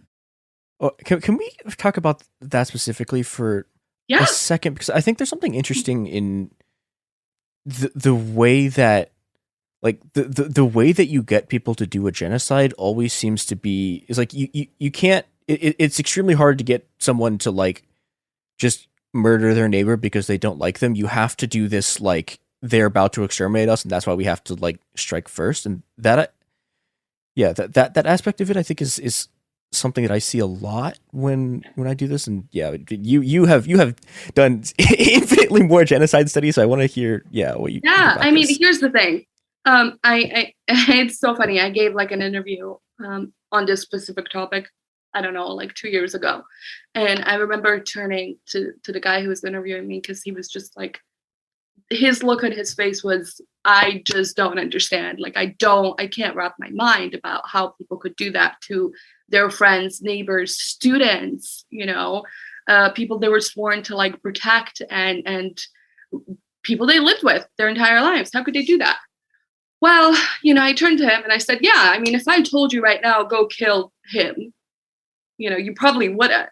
But if I came to you day in and day out, and I slowly started to kind of whisper in your ear, and I started to tell you, he's been really, really, I don't know, he's been saying a lot of stuff about you. He's been quite negative. Or, I don't know, do you think he's kind of acting weird? I feel like he might be planning something. He might be planning to take over your house. He might be planning to, I don't know, probably attack your sister. I think he's going to kill your sister. I think he might make your sister wear a hijab. So it's these very, like, slow, subtle things. And that's the thing that people don't understand. Violence never interrupts, like, never erupts out of nowhere. Mm-hmm. It's always planned. It brews and it brews and it brews, and then it explodes. Then there's the thing. But it comes slowly. And that's how it was in Yugoslavia. It wasn't this sudden, oh yes, we're brothers and sisters forever, go Tito, go Yugoslavia, to, oh, I hate you because you're Muslim, and I hate you because you're Serb, and I hate you because you're a Croat. No, that was not the case. The case was that this was a very slow campaign of propaganda that started in the 80s, almost immediately after Tito's death, let's say. And it started very slow. Started with the sort of, I think, disenfranchisement of the Kosovo Albanians, and kind of the targeting of them. And again, yes, there was this economic component of it, but the way they wanted to kind of sidetrack that was, well, you're hungry because the Kosovo Albanians are not, and they're taking your jobs. Again, similar, tactics that we see even today. Yep. Yeah, so it's not that much different. But it starts slow, and the Milosevic and the Karadzic and the Mladic kind of campaigning was, God, it was brutal. I mean, and like I always say, it was kind of brilliantly executed in that it really got to people so much that then again, they turned neighbor against neighbor. It was subtle in the beginning. It was that sort of, what are the Muslims up to? Can we trust them? Can you trust your neighbor? Can you trust the Muslims? Talking about Islamicization, talking about Alireza Begović's book that he wrote when he was, like, I don't know, 18 or whatever, like, and, talking about World War II. This was another thing. Like everybody knows that there was a period in World War II where, a lot of Serbs were killed by the Ustaša and by the, Nazi collaborationists. And I think, obviously, that's a real fear for a certain group of people who went through that. So there was a lot of that as well. That's going to happen again. That's going to happen again. Meanwhile, there was no grand plan. There was never even talks of, committing violence, or even, talks of, seceding from Yugoslavia or anything. It was all set in motion by the Serbian leadership, and I think that's what people don't understand. The Bosnian leadership, while not perfect, were simply reacting to what the Serbian leadership was in many ways making them do. And And that's kind of where, what happens in these situations. They kind of push you and push you and push you until they're able to get, some sort of rise out of you or a response out of you, or get you on that sort of offensive where you have to defend yourself, you have to defend your identity, you have to defend who you are, you have to justify it, and also in many ways. So yeah, this sort of propaganda campaign, God, there was, obviously the funny things were like things like they're going to make you wear the hijab, but it was also very insidious because they would target like these, villages where they were like Bosnians and Serbs, living together, and they're quite small, but they knew that like in the village, obviously you usually have a gun or, a shotgun because of the animals or, working or whatever. So they would like target them specifically with like the radio. And Jesus. Instead of like the big cities, like they worked up to the big cities, but they really started in like specific sort of areas, like in Eastern Bosnia, especially because there was like a lot of, I think, majority Muslim like villages in that area that would also have like nearby Serb villages. So yeah, I mean, there was that. There was, then sort of taking over all the radio stations and kind of going full force. I think like in the sort of early days of the war, like we're talking April, May of 1992, they would get people like pretending that they were Bosnians, that they were actually Serbs, and they would like talk about how they went to, kill all Serbs or something like that. There was also when they were like having people in concentration camps, where they like started kind of putting them in those concentration camps initially, they would make the victims in the concentration camps, the Muslims, basically, say that, oh, they're just there as a refugee and the Serbian army is like protecting them and they're making them feel really welcome and stuff like that. So it was right at the beginning, between especially 89 to like 92, the propaganda was so visible and it really escalated, and it was like suddenly everywhere. And you would hear Karadzic and Milosevic talk about, the Muslims and the things that we wanted and the things the goals that we had, which after all, were not, nobody was saying it. There wasn't like a single person that was saying these things that they were attributing to us. But that didn't matter. What they were just doing was instilling enough fear and enough doubt in the population to eventually get them to take up arms when the time comes. And unfortunately, that's precisely what happened. When the time came, a lot of people did take up arms, whether or not they wanted to. They had enough of that doubt and fear sowed in their minds over the course of, several years that they ended up feeling like, I have to protect myself. And I'm not saying that's the case for every Serb person. I think a lot of, especially in higher leadership positions, a lot of them were just sociopaths who wanted to kill. And I don't think it mattered why or how, because you're always going to get those kind of people. Yeah. But I think when we're talking about how that shift happened so fast, we have to obviously discuss the propaganda, the huge amount of propaganda that went into, implementing it. So I guess it was like such a tangent. Oh my god! No, it's okay. No, that was really great. Yeah, and I think I guess like I think it's incredibly important for everyone to understand that propaganda works.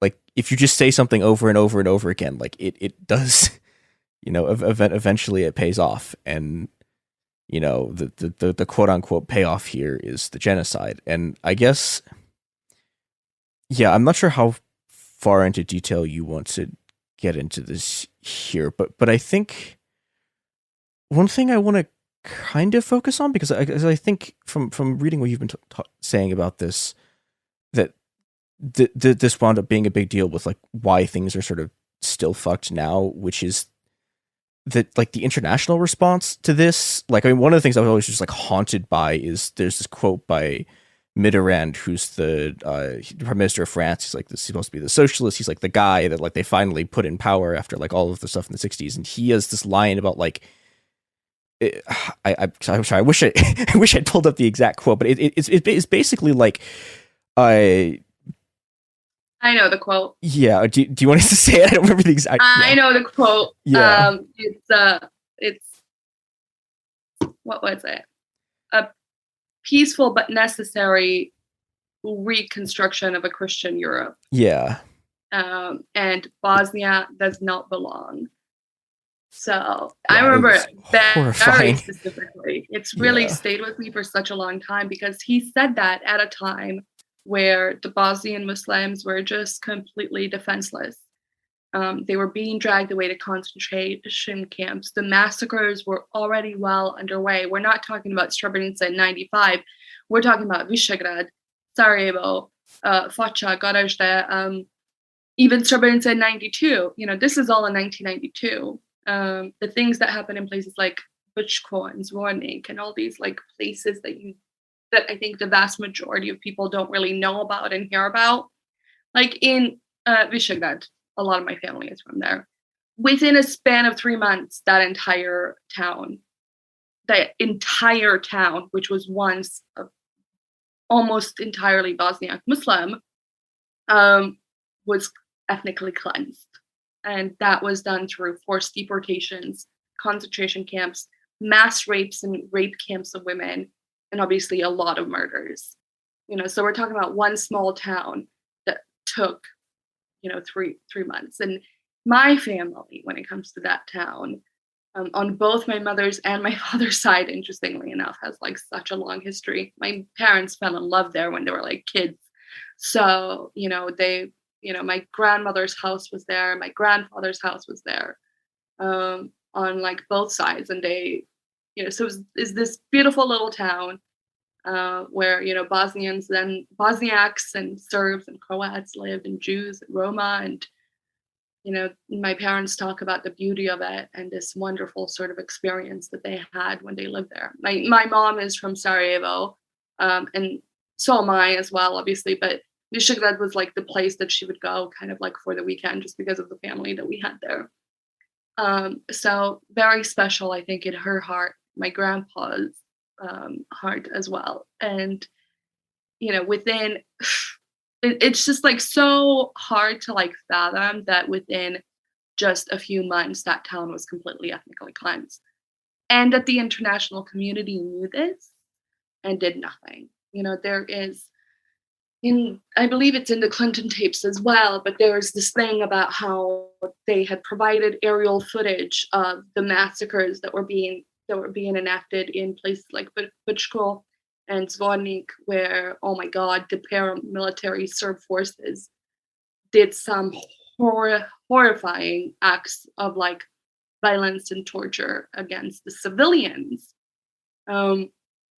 And they had, you know, showed it to the Clintons, and they showed it to the French and the English, and they did nothing. You know, they knew in 1992 that a genocide was unfolding, and the Dayton Peace Agreement wasn't signed until 1995.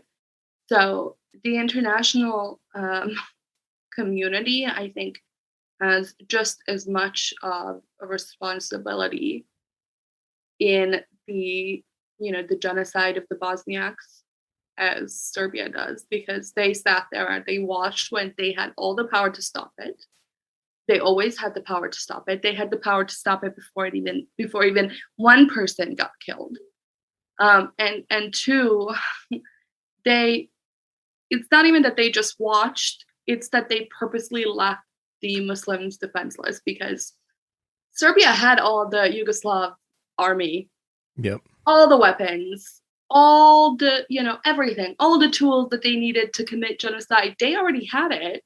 They had all the arsenal, everything. And the Yugoslav army was like the most powerful in the region at the time, and I think the third or fourth most powerful in like the Europe Turkey area. So, quite a powerful army. And there was Bosnia, which had no weapons, no military. You see these pictures of like civilians fighting against, tanks and mortar shells and snipers. And it's like these, youths basically in like Converse and jeans and like an army jacket playing soldier because that's all we had. We had the homemade weapons. We had, how to make your own bomb books kind of thing and trying to basically defend ourselves with anything that we could. They specifically did not lift the arms embargo, knowing that they were leaving us defenseless. Like they just knew. There was no way, there was no doubt on everything that we have read about the international community response, everything that Clinton, Mitterrand, John Major, not Mayor, Major have said, about it during that period, shows us that they absolutely knew that we were defenseless, and this wasn't, a lot of people say I didn't know about the Bosnian genocide, but it was discussed. I've looked at the archived footage. It was talked about on television. It was brought up in Parliament and in Senate. There was people at the time who were like, why are we leaving the Bosnians defenseless? Why are we, not helping them? Why are we allowing them to be led into slaughter? This is genocide, blah, blah, blah. So even as early as 92, 93, there was still people who knew about this stuff, were telling the leaders, but nothing. Yeah, and I think like that part also, like it's not just that like they did nothing, like they did worse than do nothing. Like, I mean, Mitterrand's actively cheering it on.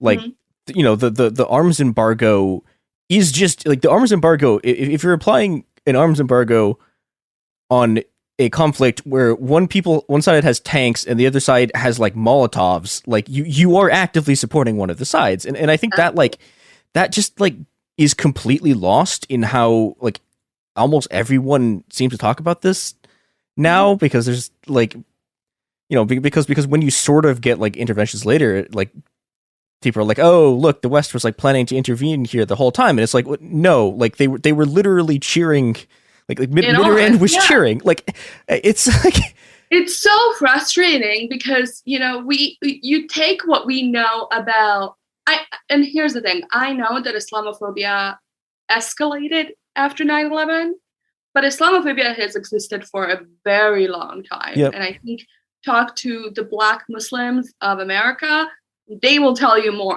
better than I could ever tell you about the history of Islamophobia in the United States.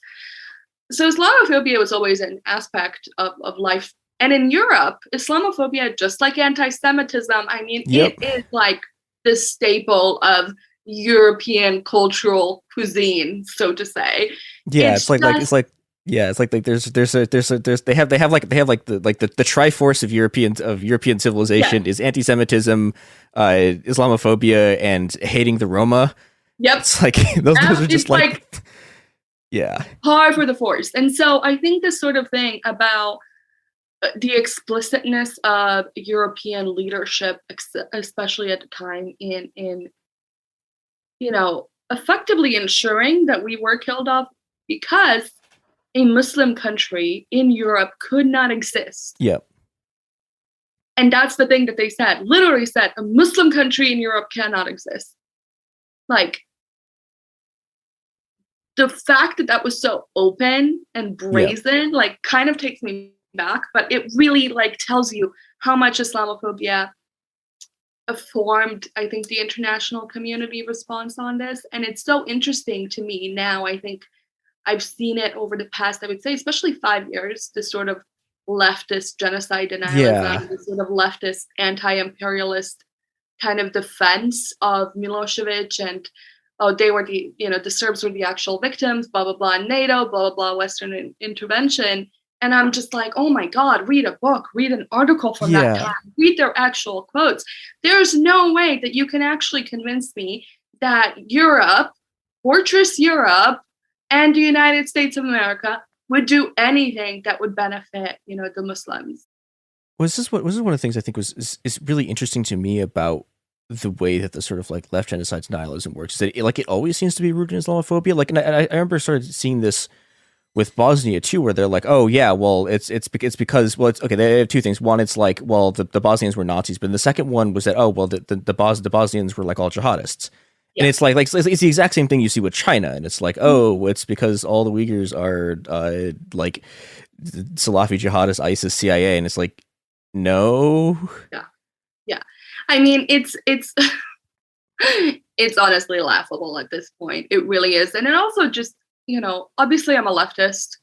I'm gonna cheer the left on to an extent, but that is my red line. The genocide denialism really is my red line, and the reason it's my red line isn't just because I'm a genocide survivor, but because it's like, oh, for God's sake, the data, the statistics, the research, the forensic, the analysis, the specific quotes, videos, articles, all of those things exist and are out there, and all you have to do is actually do your research, and you will find out that actually, no, you're in the wrong. And the other thing is what you just said about the sort of thing of painting, the Muslims as like the Nazis and the extremists. The thing about like the Bosnian Muslims is like, we don't hide the fact that there were people of our community that participated in Nazi Ustasha crimes. There isn't this goal of concealing those crimes, of minimizing the crimes or pretending that they were right. There is, I'm sure, a fringe group of people who defend these kinds of people, like there is a fringe, but I'm talking about the collective sort of Bosnian, state level response, as well as like an individual response, is that the Nazi division had like 17,000 Bosnian soldiers, and there's millions of Bosnians in the country. The vast majority ended up joining the partisans and stood against the Nazis. And the thing is, when it comes to Yugoslavia and World War II and the Holocaust, you can't just say that the Bosnians were Nazi collaborationists, because the thing is, so are the Serbians, so are the Serbs, so are the Croats. At that time, let's be honest, who the hell wasn't a Nazi collaborationist? Now, this doesn't excuse it, absolutely not. But what it does sort of show is that history, that period, in Yugoslav history is really complicated, because, you had the Ustasha, and then you had the Chetniks, and then there's a period where the Chetniks were against the Ustasha, right? Because like the Ustasha were killing Serbs and Romans and Jews. But then the Chetniks turn around and they're, these Serb nationalists, they start killing the Jews and the Roma. Yeah. And then they start working with the Ustasha to hunt down the Jews and the Roma. And then they start working with them to stand against the Tito's partisans. Meanwhile, Tito's partisans had a multi-ethnic coalition. Yeah. Again, we're talking about Serbs, Bosnians, Roma, Jews, Croats, Albanians, all sorts of people who were very anti-Nazism, pro, we're gonna win, we're gonna rebuild our country, we're gonna, make this beautiful sort of, multi-ethnic kind of state, which they did, which is amazing. But it is a complicated sort of piece of history. So you can't really say, oh yes, they're the Nazi collaborationists, because at some point or not, everybody was, and at some point or not, everybody was also partisan. Yeah. It's like it's when you start getting into like, it becomes this like, it becomes a way of getting people to, I don't know how to describe it.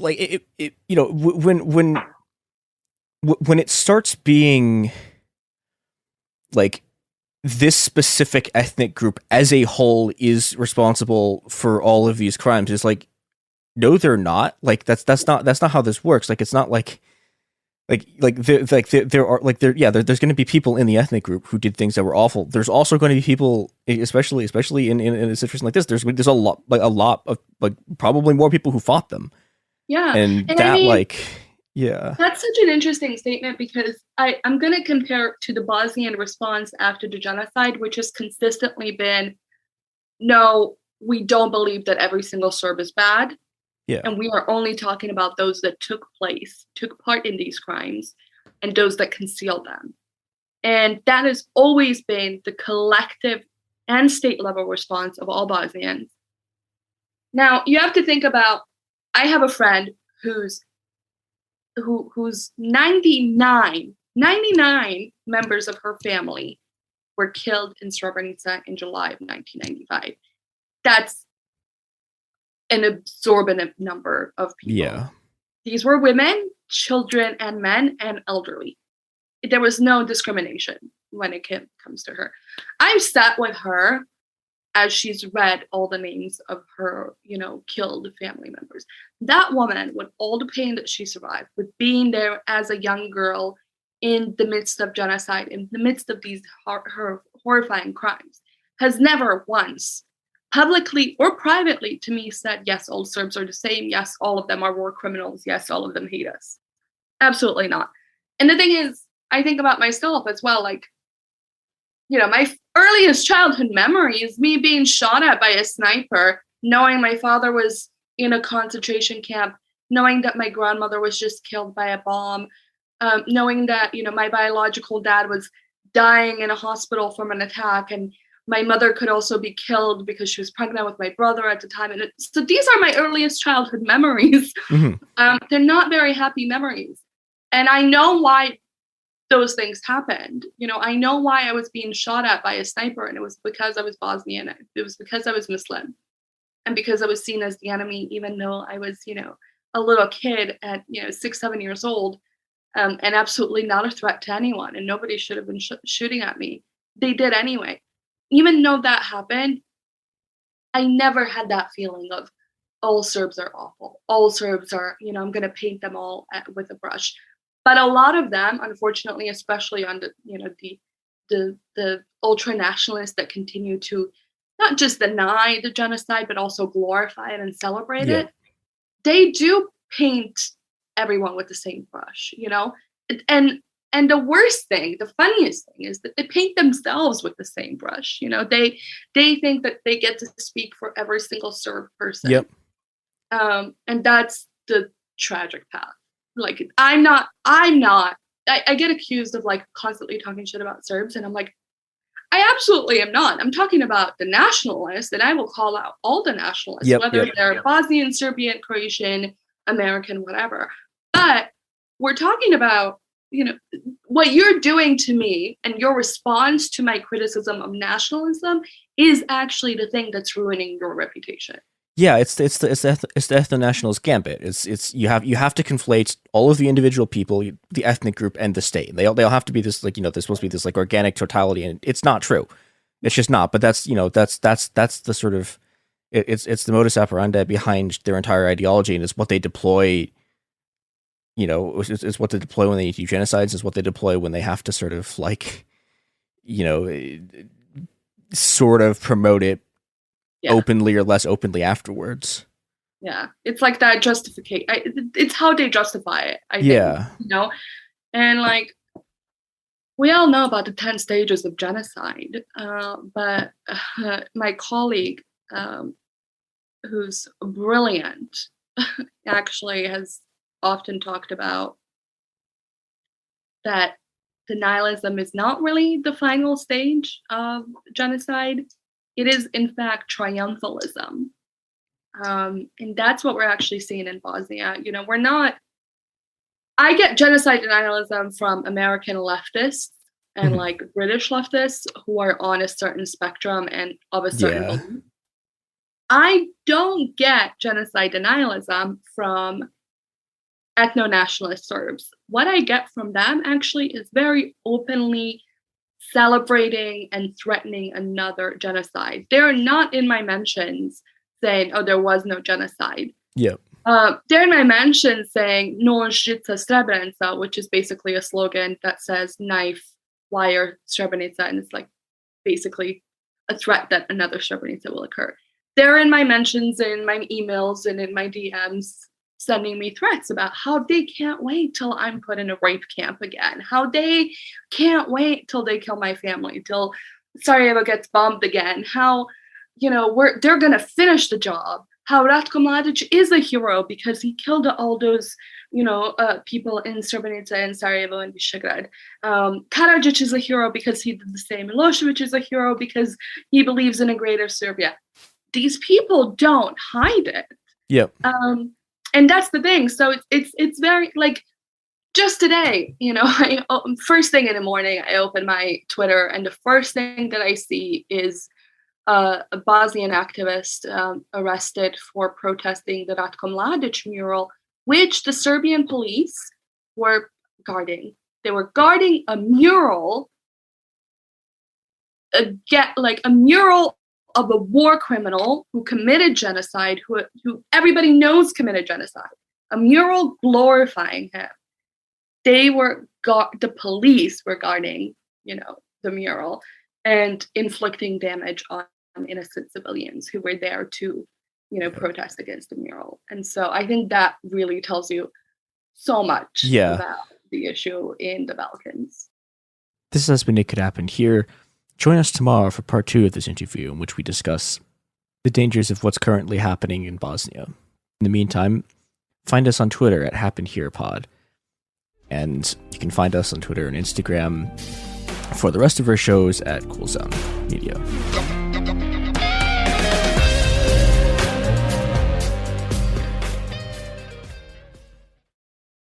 Hi, this is Jill Winterstein, host of the Spirit Daughter podcast, where we talk about astrology, natal charts, and how to step into your most vibrant life. And I just sat down with a Minnie Driver. The Irish traveller said when I was 16, you're going to have a terrible time with men.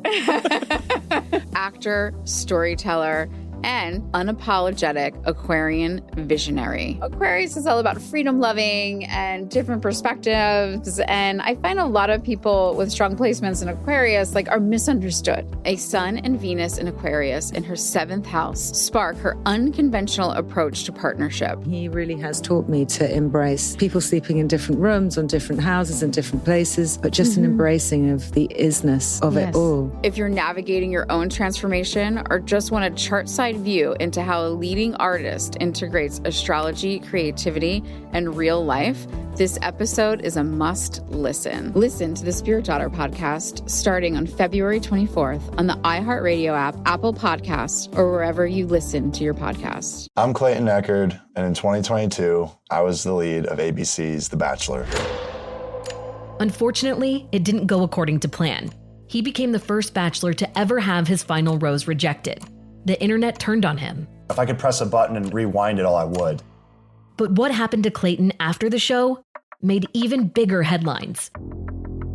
It began as a one-night stand and ended in a courtroom, with Clayton at the center of a very strange paternity scandal. The media is here. This case has gone viral. The dating contract. Agree to date me, but I'm also suing you. Police search warrant. This is unlike anything I've ever seen before. I'm Stephanie Young. This is Love Trapped. This season, an epic battle of he said, she said, and the search for accountability in a sea of lies. I have done nothing except get pregnant by the Bachelor! Listen to Love Trapped on the iHeartRadio app, Apple Podcasts, or wherever you get your podcasts. 1969. Malcolm and Martin are gone. America is in crisis. And at Morehouse College, the students make their move. These students, including a young Samuel L. Jackson, locked up the members of the Board of Trustees, including Martin Luther King Sr. It's the true story of protest and rebellion in Black American history that you'll never forget. I'm Hans Charles. I'm Menelik Lumumba. Listen to The A Building on the iHeartRadio app, Apple Podcasts, or wherever you get your podcasts. In 2023, a story gripped the UK, evoking horror and disbelief. The nurse who should have been in charge of caring for tiny babies is now the most prolific child killer in modern British history. Everyone thought they knew how it ended. A verdict, a villain, a nurse named Lucy Letby. Lucy Letby has been found guilty. But what if we didn't get the whole story? The moment you look at the whole picture, the case collapses. I'm Amanda Knox, and in the new podcast, Doubt, the Case of Lucy Letby, we follow the evidence and hear from the people that lived it to to ask what really happened when the world decided who Lucy Letby was. No voicing of any skepticism or doubt. It'll cause so much harm at every single level of the British establishment of this is wrong. Listen to Doubt, the Case of Lucy Letby on the iHeartRadio app, Apple Podcasts, or wherever you get your podcasts.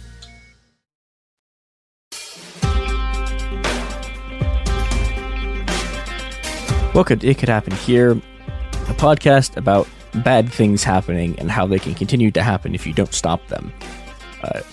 I'm your host, Christopher Wong, and today we're doing part 2 of the interview with genocide expert Arnesa Kustra, focusing on the absolutely horrifying things that have been happening in Bosnia recently. Here's the interview. Hope you enjoy. Can you give an explanation of what's happened in the last couple of weeks? Because it's terrifying, and I don't think enough people are talking about it. Yeah, I mean, yeah, so that's where are we now? Look, I'm just going to talk briefly about the Dayton Agreement, because I think the audience needs to understand what the Dayton Agreement is, and I was going to talk about it earlier, but I went off on a tangent, so my apologies. So obviously, where the war is happening, the genocide is happening.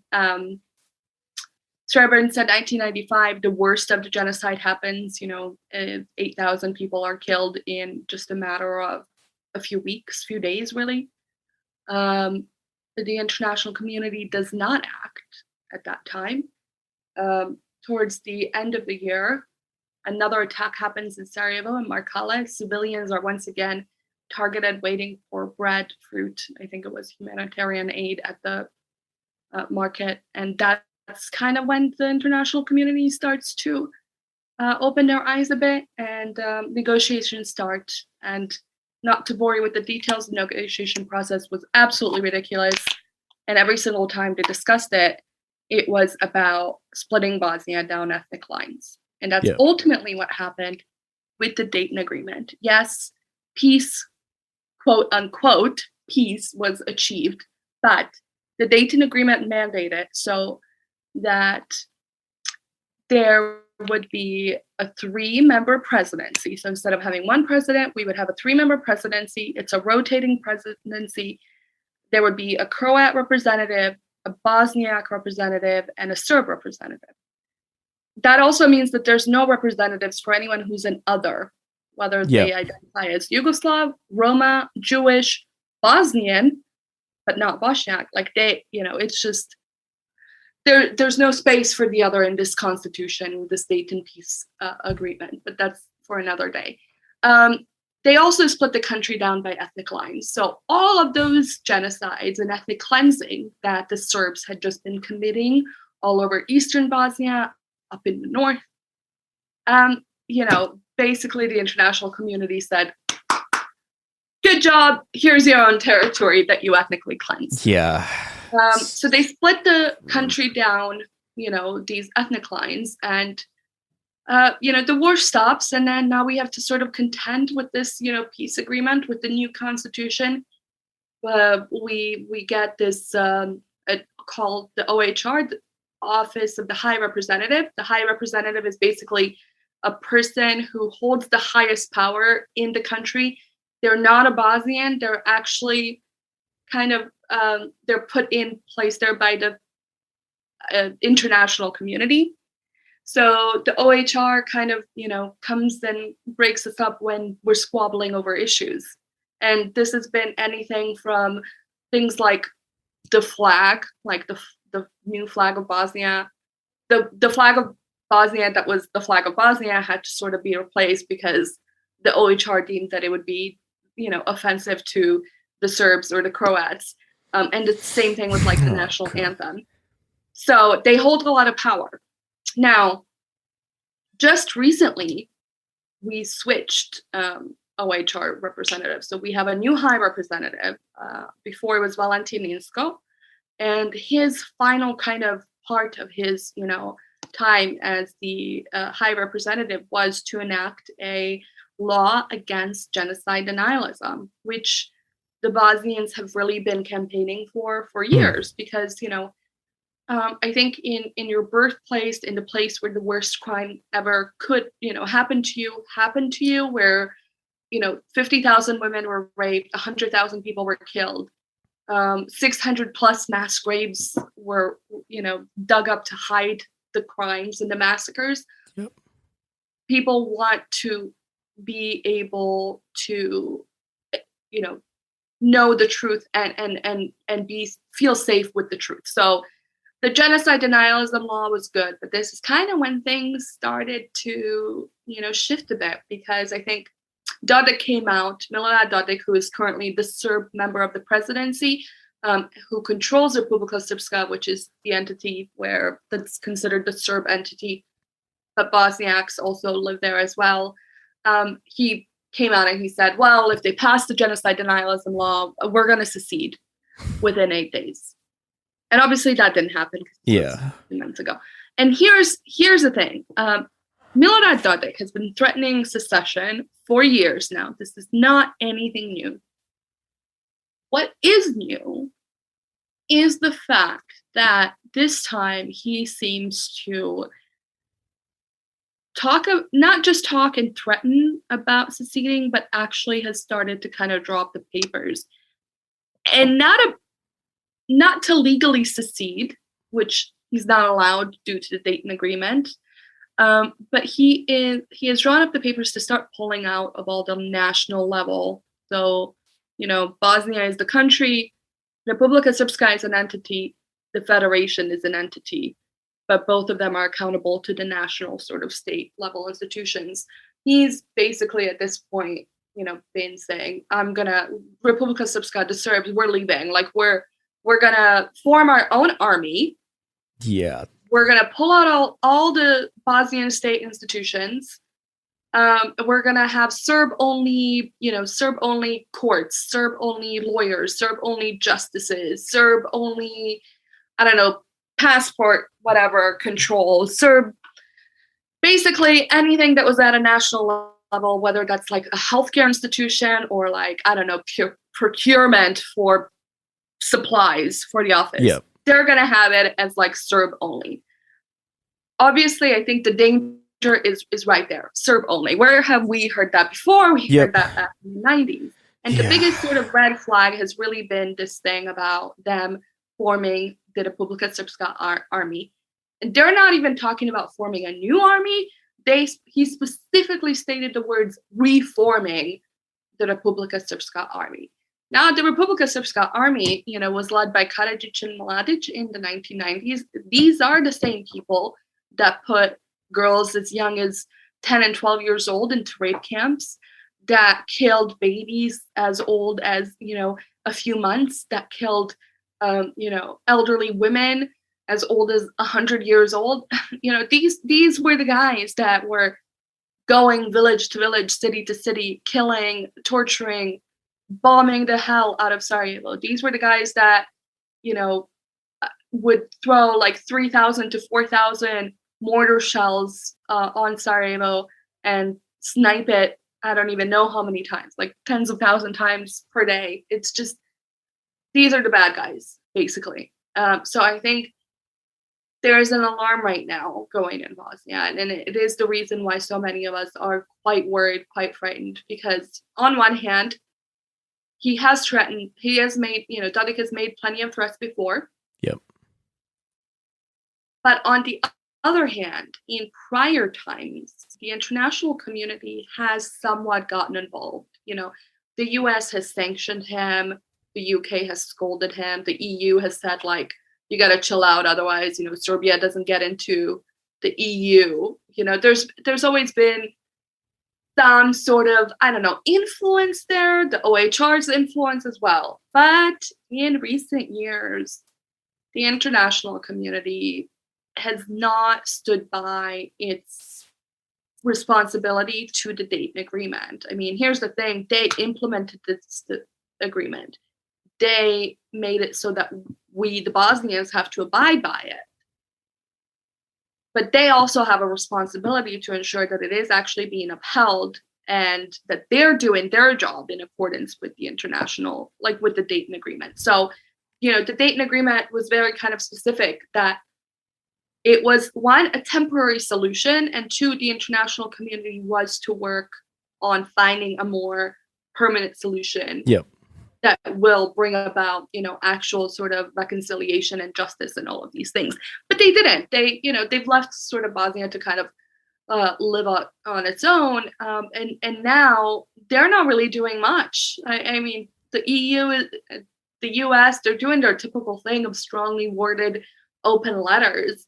And Dodik seems less afraid than ever before. He seems very brash. I mean, he is a fool and a half and an ultra nationalist, but right now I feel like he has so much confidence. And I think he also knows that like the US and the EU have so many bigger problems to worry about rather than Bosnia. And so we're just not a priority. So he can play around with it. And then we're also, seeing like the Secretary of State, Matthew Palmer, hanging out with him the day after this man openly stated on national television that he's reforming Republika Srpska. And they're being very cozy and very friendly and stuff like that.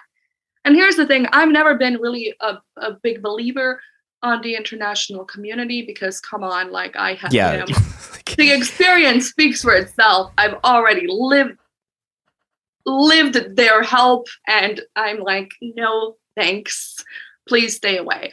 But I don't live in that world. I live in a world where, I'm from a small country that is unfortunately very dependent on outsiders and on the international community.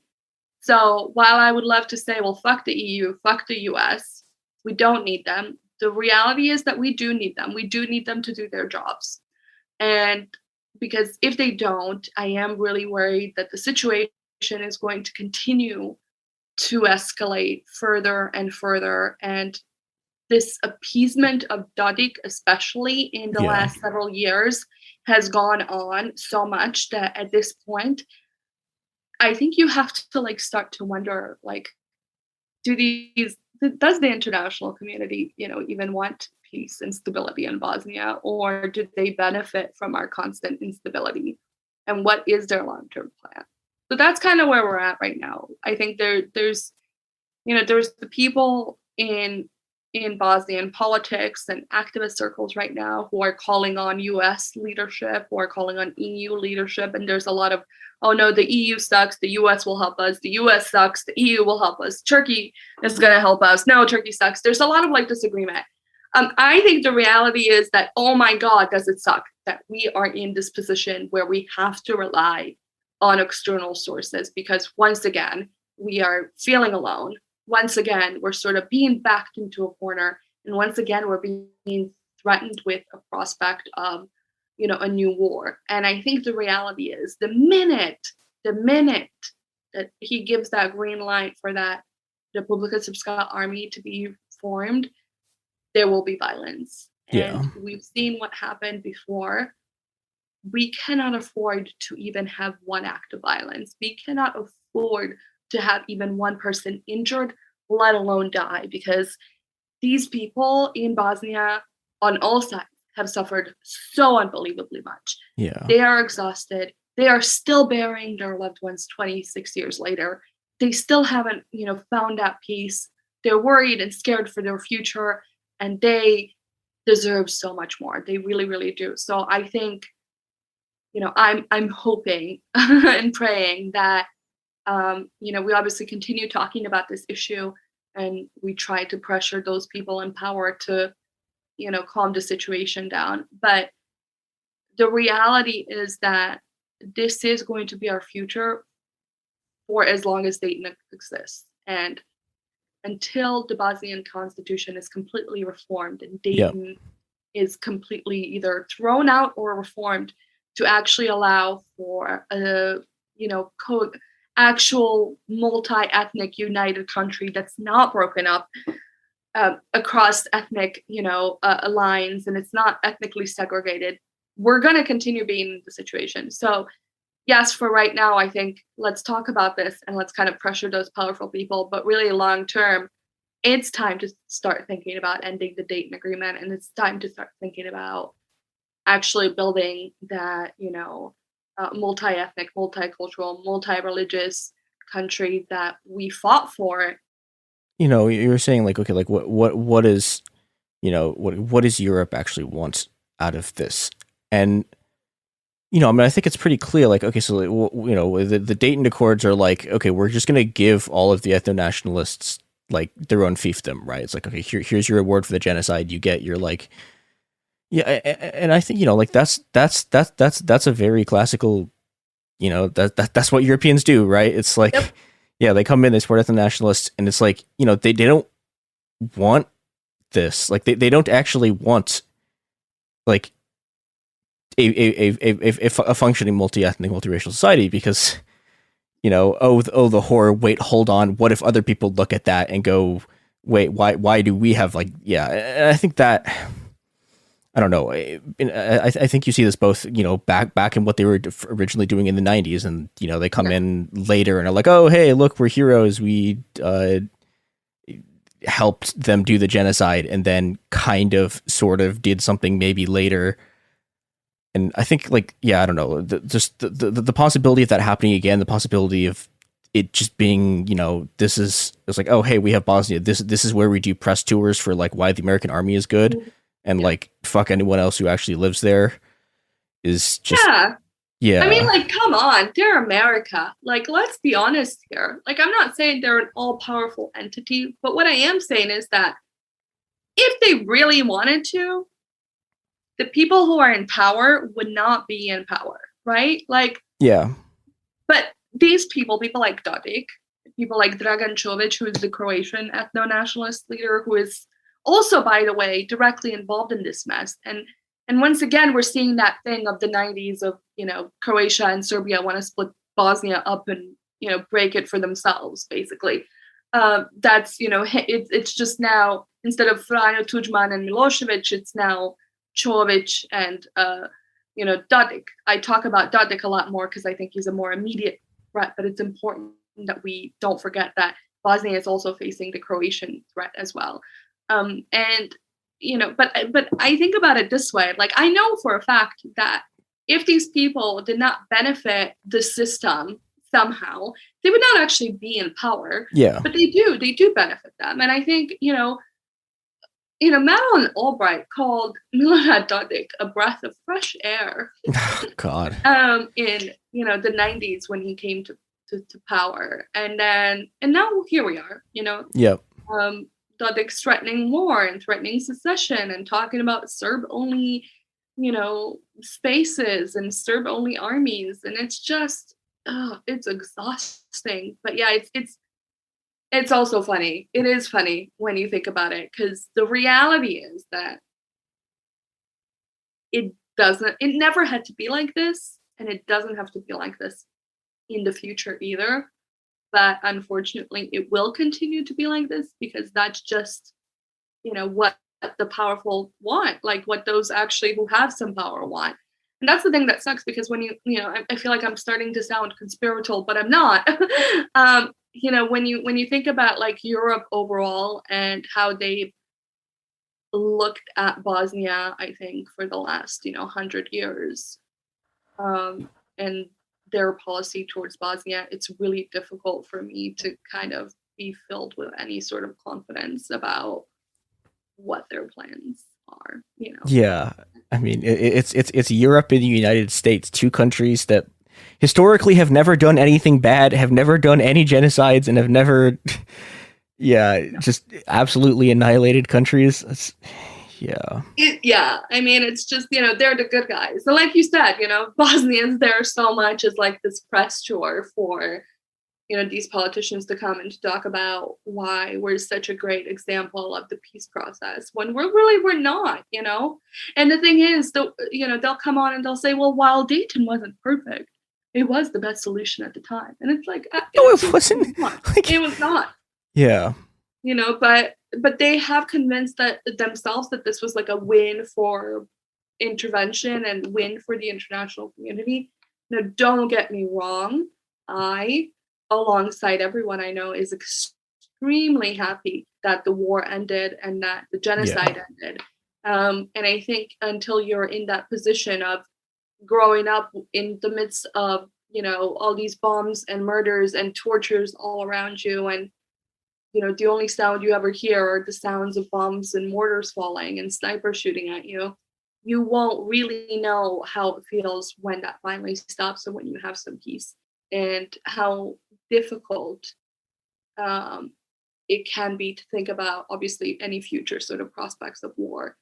And I think that also is a contributing factor to the overall instability of Bosnia, because for 26 years now, our policy as a people, but as a country as well, has been, as long as there's no shooting, which is not a sound policy, because, settling for the bare minimum is not helping any of us. Our youths are leaving in absurd amounts to Germany, to Austria, to the United States. People are struggling for jobs. People are struggling to find food. All of these things, on top of the threat of war and violence and conflict. So it's not a sound policy, and I'm just hoping it will change eventually somehow. I mean, I'm going to keep doing my part, which is yelling at people in their on Twitter and in person, and pressuring them to do the right thing and to obviously talk about this. But I just feel like we have such a long road ahead of us, and peace is a process. It's a process. So I think we're just at the beginning of that process. So much more to do.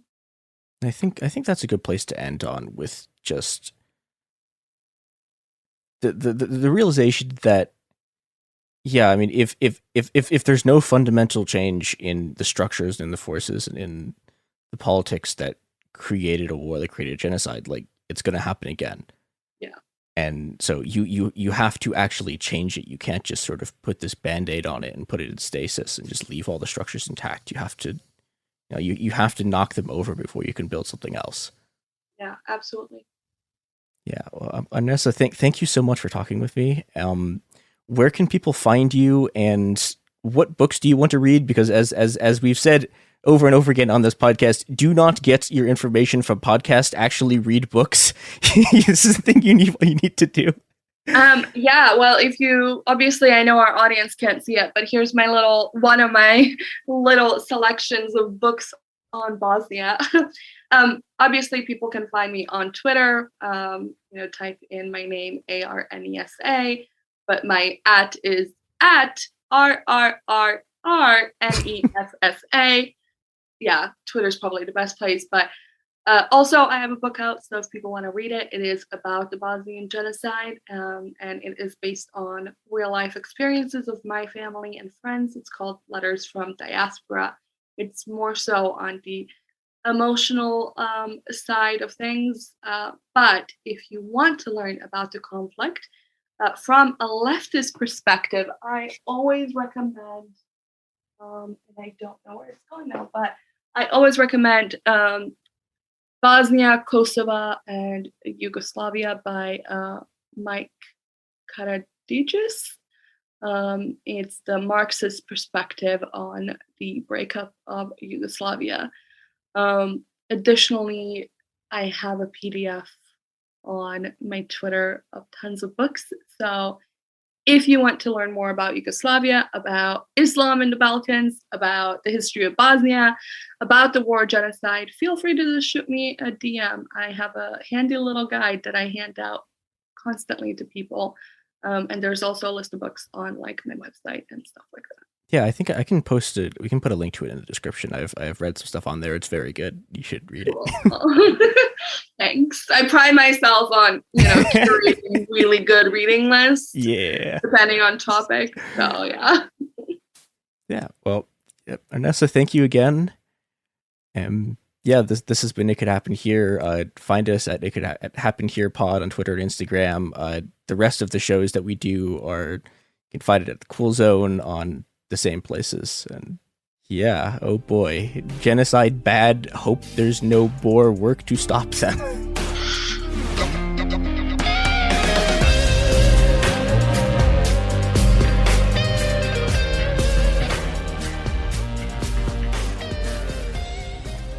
Hey, we'll be back Monday with more episodes every week from now until the heat death of the universe. It Could Happen Here is a production of Cool Zone Media. For more podcasts from Cool Zone Media, visit our website, coolzonemedia.com, or check us out on the iHeartRadio app, Apple Podcasts, or wherever you listen to podcasts. You can find sources for It Could Happen Here updated monthly at coolzonemedia.com/sources. Thanks for listening.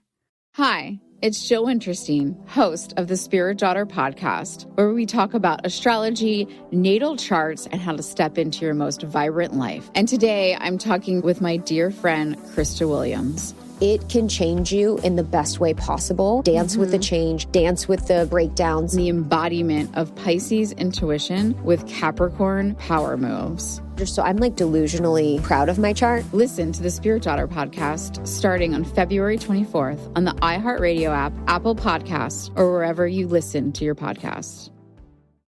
I'm Clayton Eckerd. In 2022, I was the lead of ABC's The Bachelor. But here's the thing. Bachelor fans hated him. If I could press a button and rewind it all, I would. That's when his life took a disturbing turn.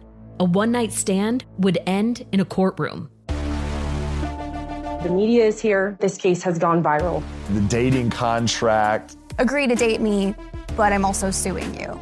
This is unlike anything I've ever seen before. I'm Stephanie Young. Listen to Love Trapped on the iHeartRadio app, Apple Podcasts, or wherever you get your podcasts.